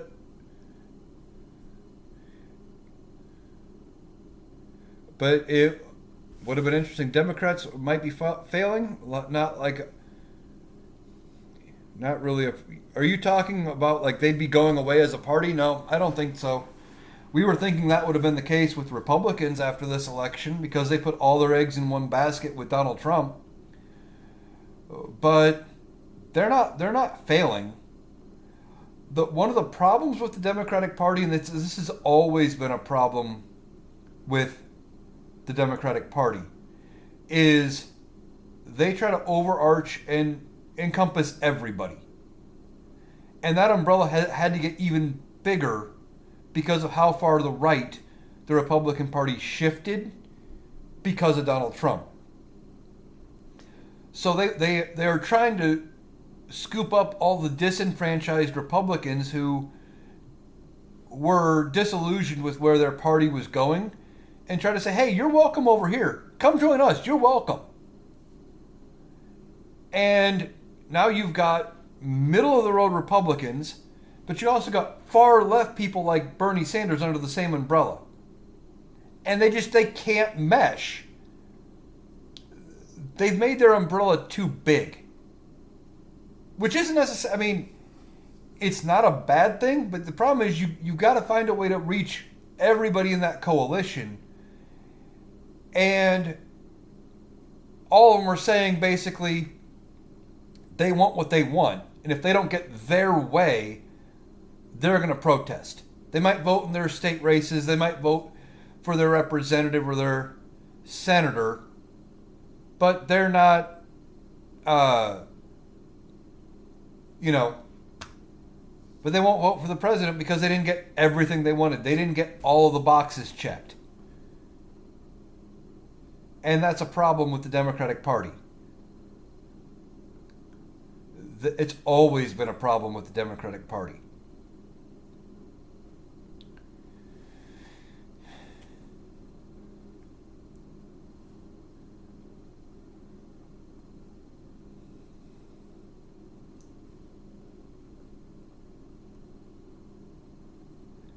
And we don't feed trolls.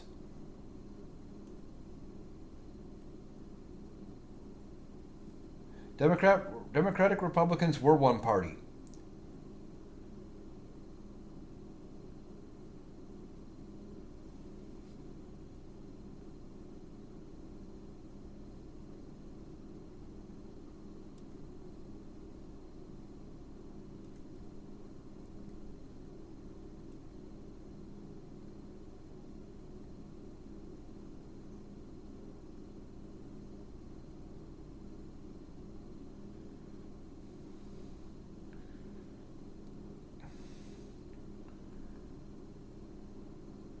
Yeah, they called that the era of good feelings. Was when the Democratic Republicans were the only party. The Whigs failed, they collapsed, and it took about 15, 20 years for a party to coalesce around the remnants. It was a very weird time in American politics. Everybody got along because there was one party. There wasn't in-party fighting. But we also didn't get a lot accomplished that were good things for this country. They just kept kicking the can down the road. Didn't want to deal with it now. Oh, well, we'll come up with this compromise. It'll be good enough. We'll deal with it in 20 years. Oh, this will be good enough. We'll deal with it later. Good enough. And ultimately that led to the Civil War. Because there was, the Republicans coalesced. They did get Lincoln, who won the presidency. But even then, that was an entirely different time because Lincoln was a Republican. His vice president was a Southern Democrat. You would never see something like that today. You would never see.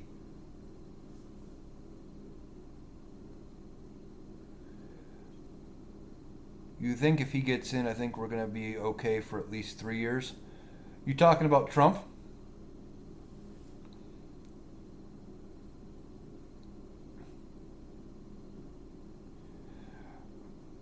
I mean, we're going to be okay. The guardrails of our country are going to hold. I firmly believe that. And as I've said numerous times in this live, in part because politicians, especially congressional politicians, value staying in power more than anything else. And a lot of what the big things are going to require Congress.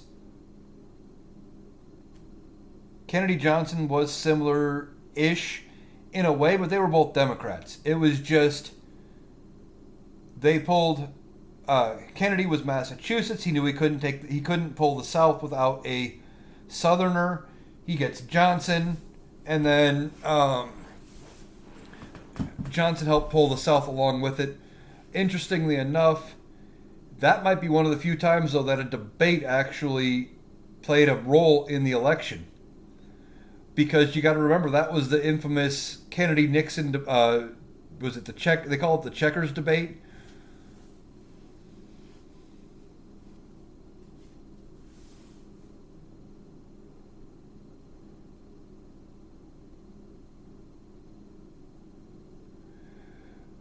What, you think he's not going to...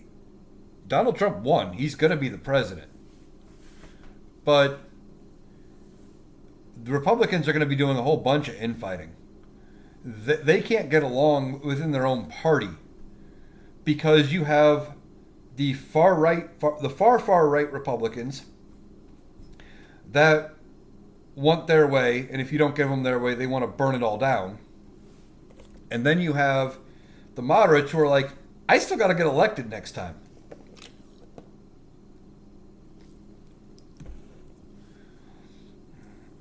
Well, I mean, I think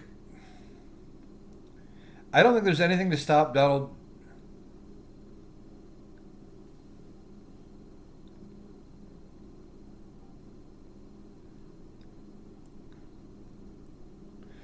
I really don't think there's much to stop Donald Trump from being inaugurated on January 20th. Now, whether or not come January 21st does J.D. Vance go to the Congress with whoever is currently acting as secretary positions and say, hey, look, this man's clearly sundowning and he's got issues and he's not fit to be president. We need him out by the 25th Amendment. Could he do that?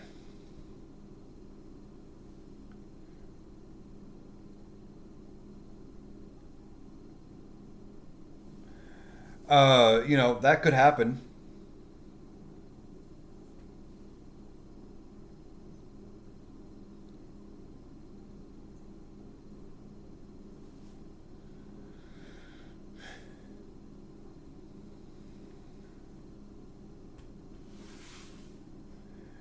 I mean, ultimately, I don't think Trump gets impeached and removed. That's just not going to happen. They're not going to have that majority. He's going to get some stuff accomplished, but they are not going to push the far extreme stuff. Then we have the midterms, which there will be midterm elections. I am completely convinced of that.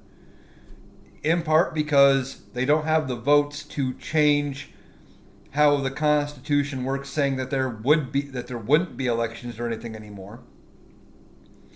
And two, his ego will almost force another election.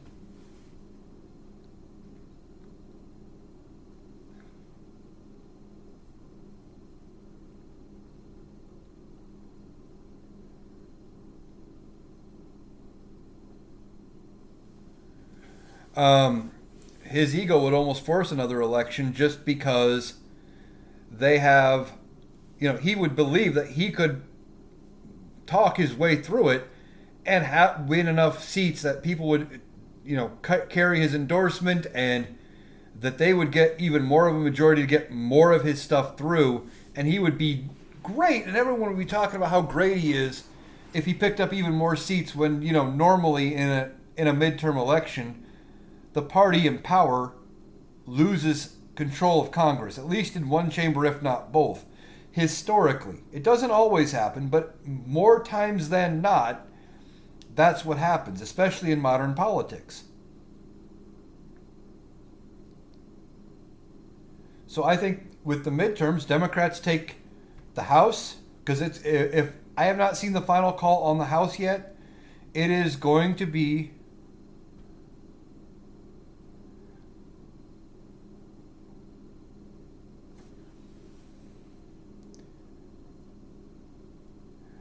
what if we wait and see how well he does? I mean, I hope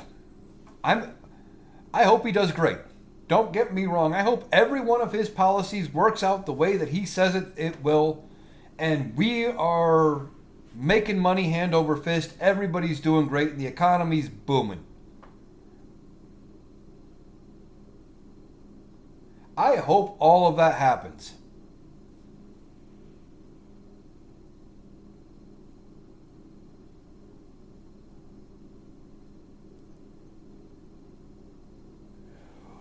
We're not in any wars. That's the irritating thing. We're not in any wars.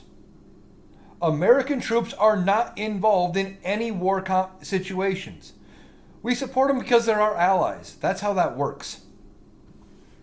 And we defend those that we are allied with. We always have.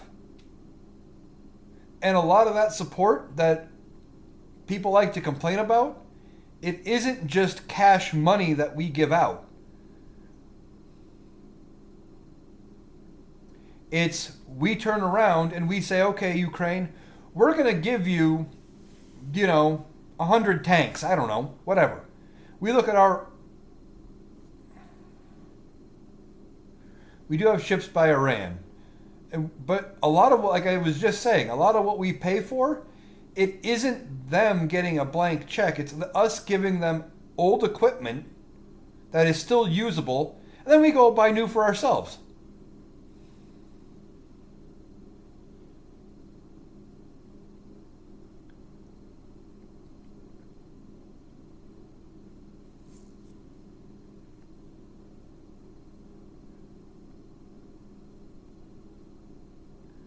How does it hurt our economy? We go buy new for ourselves, which means we're spending money at American manufacturers where people are on an assembly line putting together product that are getting paid. It's an economic boom. That's one of the reasons why they never want to cut any money from the defense budget. We spend more money on defense than the next 10 nations combined. We could cut our defense budget down to a third and still outclass everybody. We don't because most of it isn't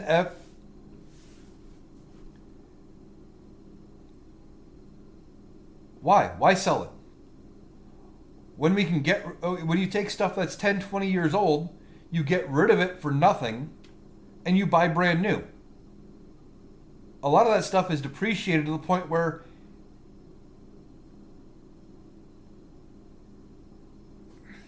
yeah. I mean,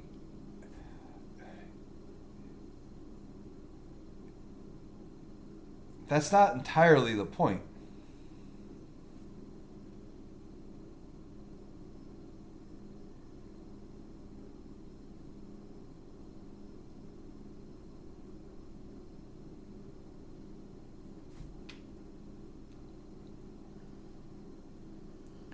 No, it does make sense. Because at some point we would have to re-equip ourselves anyway. We just took advantage of a situation where they're in a war situation. They need those supplies. We probably were going to buy new anyway, so in the process we made ourselves better and got rid of the stuff. Why sell it to them when they need the equipment? We can get rid of it, buy fresh, resupply ourselves. That's what we do. And it booms the economy because you got people working. That most of that money gets spent here. We don't cut them a blank check. That's where a lot of people get mistaken by it. They believe we just cut a blank check. And we don't.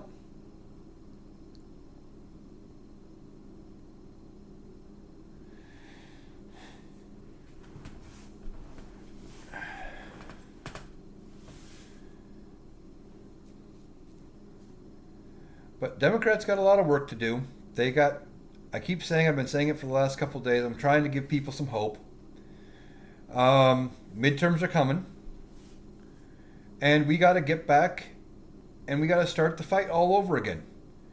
435 Senate or House seats are going to be up for grabs in 2 years. Just under 2 years.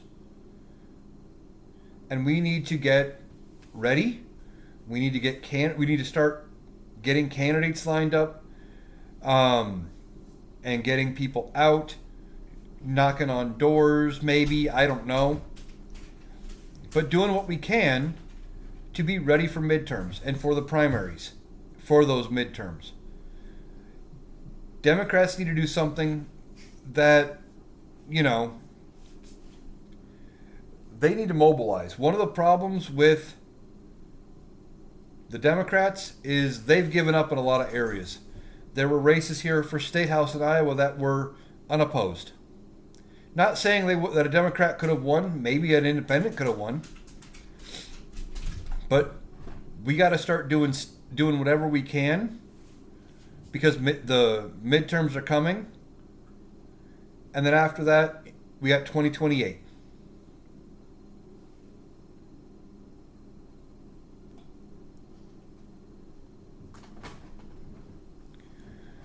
And in 2028, Democrats are going to have a candidate. They're going to have to come up with somebody to be at the top of the ticket. Who that person is, I don't know. I couldn't tell you. We got a lot of Democrats have a deep bench. Who are the Republicans going to run? Is it going to be J.D. Vance? Maybe if he's still vice president. Is it J.D. Vance if he's president? Because, Donald Trump didn't make it, got 25th, whatever, because those things are possible. Republicans aren't going to want to hear about it, but it's possible. And then, but who do they have behind that? Who can rally the Republican Party? I can't think of one. DeSantis? DeSantis couldn't draw any enthusiasm when he ran in the primary against Trump, but I realized Trump was there. Nikki Haley, same problem.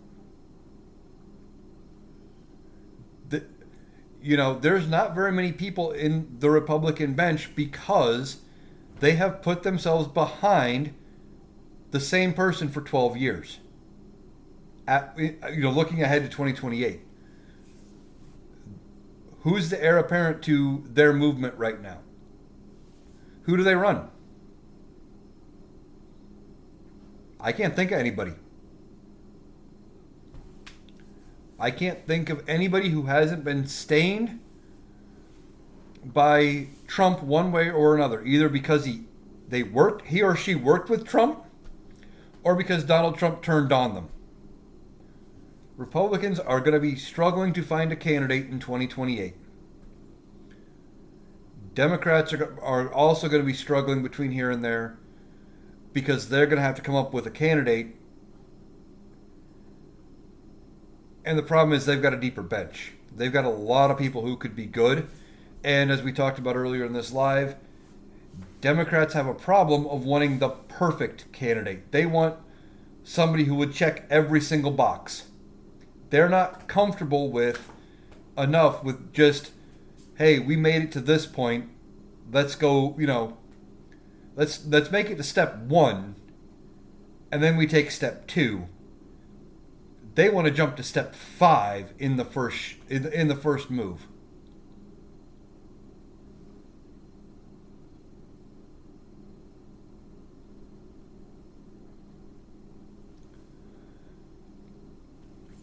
They always want the perfect candidate. And that's a problem. That is a problem of the Democratic Party. They want the perfect candidate.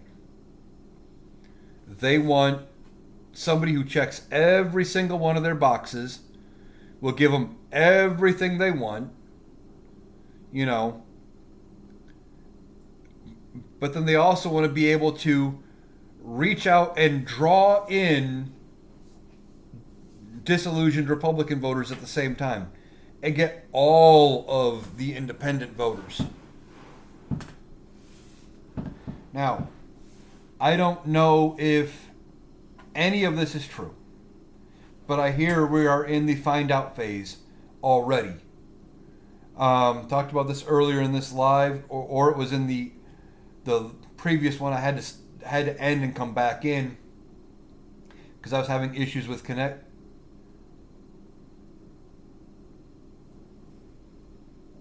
What do you mean? But I was talking about how there was I heard there's a rubber factory in Buffalo, New York, about how they had to they closed in advance of the tariffs because they knew they couldn't afford to be in business afterward. And they closed their doors. There's some stuff going around about a manufacturing place in Pennsylvania that told its workers that there would not be raises or a Christmas bonus because instead of spending money on those things, they had to buy materials ahead because of the tariffs and how much more expensive they thought their costs were going to be. And all of their employees who majorly voted for Trump said, "What do you mean? That's not how tariffs work." And the boss had to go, "Yes, it is. We have to pay as a company the tariff, and our costs are going to go up. We have to buy stuff now. Sorry, no Christmas bonus." Now, I don't know if either of those two stories are true. I mean, you see a lot of things here on this app, but it sounds like there's already some buyer remorse from who they voted for because they're being shown in real time what they're going to get. And now we just have to keep pushing forward. I'm going to continue doing what I've been doing for the last 8 months, and that's pointing out the shit, calling people out, and continuing to put forward a message of where we can do, what we can do, how we can do things to get ready for midterms. And,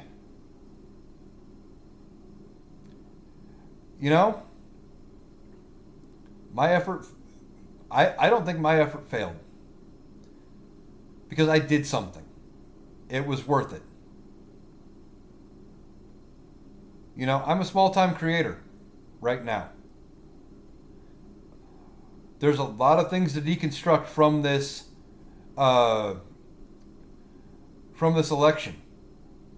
And the Democrats are going to have to figure out where they went wrong, what happened, because everything was saying Kamala Harris was going to win. None of this added up. I've said that numerous times in the last few days.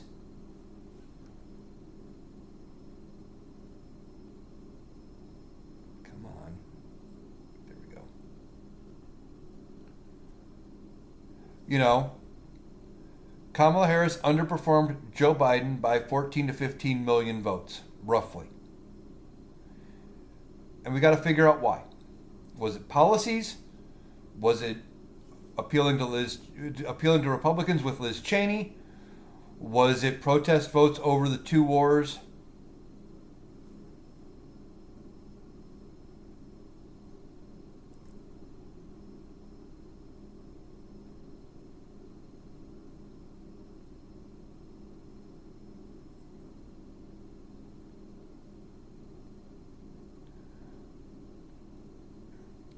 So, JJC, I can tell you exactly how Joe Biden, well, one of the reasons why Joe Biden had the most votes in history. Actually, they're both related. Because of the pandemic,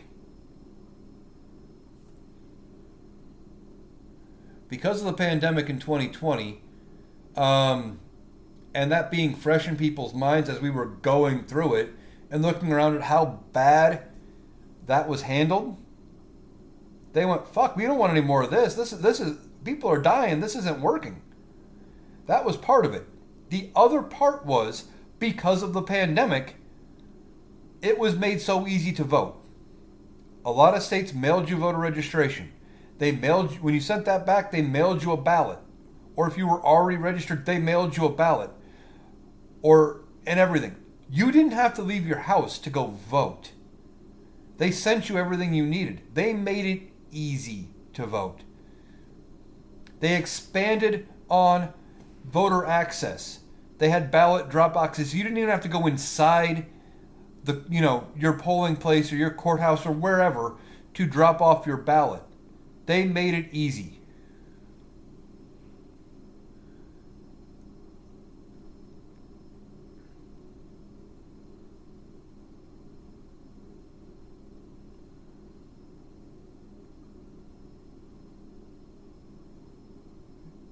Since I don't have a moderator, I'm dealing with some things myself.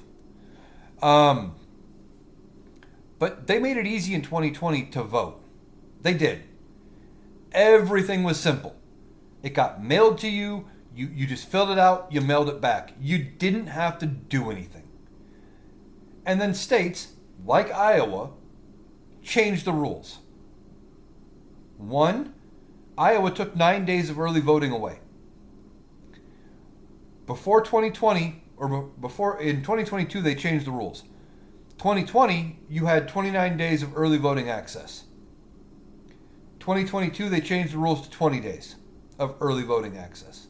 They also made it so the Secretary of State could not just mail every person in the state that was a registered voter an absentee ballot request form. You had to go and you had to navigate the process to request it yourself. Now, for a lot of people, that process is difficult, or more difficult than it was when it just got mailed out, especially when some people had been getting absentee ballots for years and never had to go chase anything down to go get a ballot. They made it more difficult in some states to vote, and people did not choose to put forth that extra effort to go vote. I think that was part of it. Now, I'm hoping somebody has looked at the numbers. I have not found anybody that has, but I would love it if somebody has looked at the numbers and compared Senate races, House races to the president race nationwide. Has anybody looked at the numbers and seen how many people voted down ballot that did not vote top of the ticket? Or is this just low turnout? Because you look at, like North Carolina, that's one of the things that confuses me. North Carolina, Democrats won almost every statewide race. And then they didn't vote for Kamala Harris. So, were they protesting Kamala Harris? Were they protesting Joe Biden? Was it because of the two wars that we're not even involved in, but because we're supporting our allies? Were they protesting them because they're still going on? Was it because of how Kamala Harris became the nominee? I don't know. I don't know any of that. But something here looks weird. And Democrats have to figure out where they went wrong so they can address it, go into the midterms, retake Congress, and put some, and put some checks and balances again back against Donald Trump for the last 2 years of his term.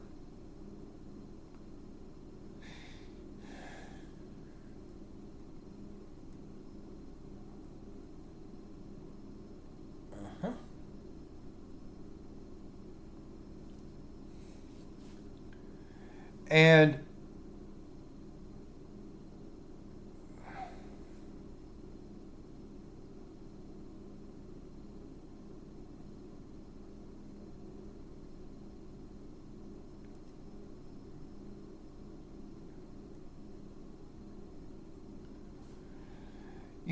I appreciate that, JJC. I try to analyze things. That's why I picked the name I did, Analytical Iowan. And when I was looking at everything going into the election, I said numerous times in numerous videos, I was predicting 10 to 15 million vote win for her in the popular vote. I was predicting, her to win by at least what Joe Biden won in the Electoral College, but probably hinging on a landslide. And it was looking like she was going to take down ballot races with her all the way. And that was looking that way up until the votes came back. And I'm just trying to wrap my head around it. Democrats forgot the woods were full of non-voters. Oh, you mean that like a lot of people would say they were going to vote but then not? Yeah. That's kind of what I was getting at with the 2020 comments where I was talking about how easy they made it to vote. That when people made it when it was made super easy to vote, people took advantage because they didn't have to do much to go vote. And some still never voted. I know people that I work with, a couple of them, where they're mad as hell that Trump won, mad as hell that Roe fell, mad as hell about everything, but never voted.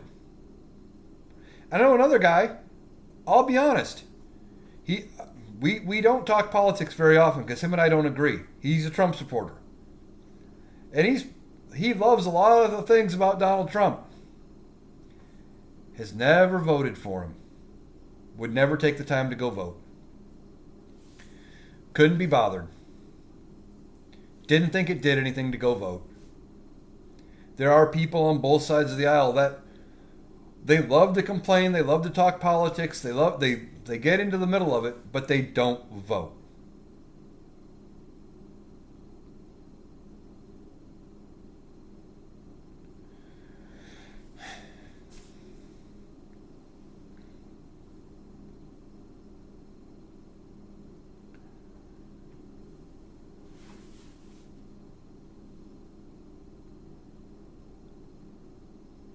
What, you don't... The only reason I say there's a 15 million vote deficit is I look at what Joe Biden got in 2020. And there's never been any proof anywhere to prove he didn't get those votes. That's why I say he got, she underperformed him by 15 million votes. Because there's no proof he didn't get those votes. A lot of hurt feelings and speculation.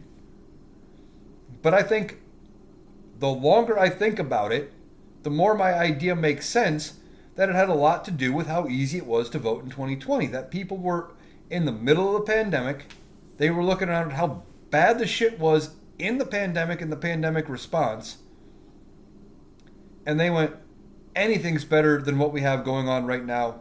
And the ballot was right there, and it was easy for them to make that choice. I think that's why you had the record turnout. That's only a gut feeling.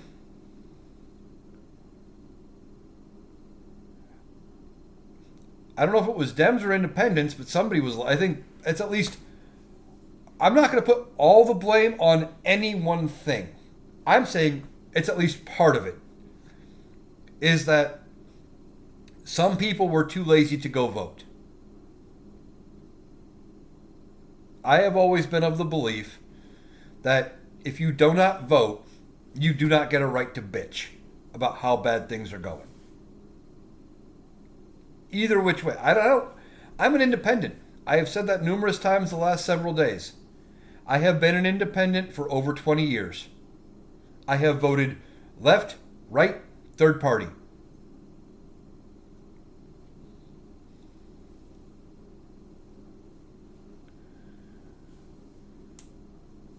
The only dead people votes that I've seen in 2020 or 2024, where I've seen them be able to prove, have been voting for Donald Trump. No one has been able to prove any sort of massive fraud on that level. They were asked in 60 court cases in 2020 to prove any sort of evidence of fraud, and they never did. In fact, in multiple cases, part of why Rudy Giuliani lost his law license is because he would stand outside of court before court and go and tell the public that they're going to prove all this fraud happened and all this fraud happened and this was a stolen election. And he was asked,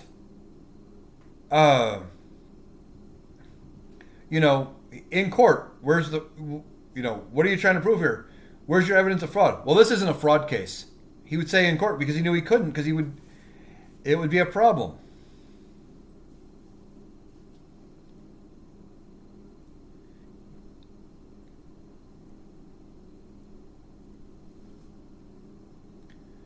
So,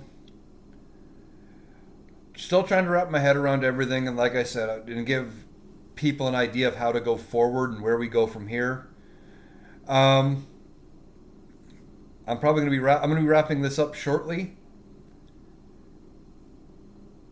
but I do want to let everybody know, if you only caught part of the live, if you want to catch the whole conversation, it is recorded. It will be over on my YouTube page. I am Analytical Iowan on YouTube as well. I have all of my TikToks, or most of my TikToks, posted up over there. I do try to get them up same day. Most days I do get behind sometimes. I also have a Government Answers page over there where I have several videos. When I see people that are just confused about how differing parts of the government work, I try to do videos about it, about just answering how certain things go. Like, I've got one talking about the entirety of a process of how to make a new state. Or, there's one about the line of succession, how it works the way it does, and who goes where when things happen, etc. Because I've seen a lot of confusion about how that process does work. I got more videos I plan to record to go up in that playlist as time goes on. I've got multiple TikTok lives over there as well. So if you do want to catch out the entirety of this live, or the one that directly predated this one, because I had to go in, I had to get back out. I was having connectivity issues and some other issues where TikTok wasn't spreading my live. So I kind of had to back out, start over. This will be up probably by the time YouTube gets it fully loaded tomorrow morning, over on my YouTube page again, Analytical Iowan over on YouTube. I do plan to do more of these lives, and I'm going to keep doing videos talking about the things that we need to talk about, talking about how the new administration goes, how things look. Once we get over this grieving process of the election and the administration that could have been, uh, how we get to work and what we do from here. Because we will get through it. It's going to be difficult. Um, Things are going to be hard for certain members of our communities. We have to do what we can to protect those that we can. And then we have to do the things that we can do to protect our democracy going forward. And that includes the midterms and doing what we can do, which to give the Democrats control of the Congress. And with that, as I'm starting to get reported, I'm going to be ending this live. I thank everybody who took the time to join me. We had a good conversation. Again, if you missed part of it, it is going to be up over on my YouTube page, Analytical Iowan, over there. And I look forward to doing this again later.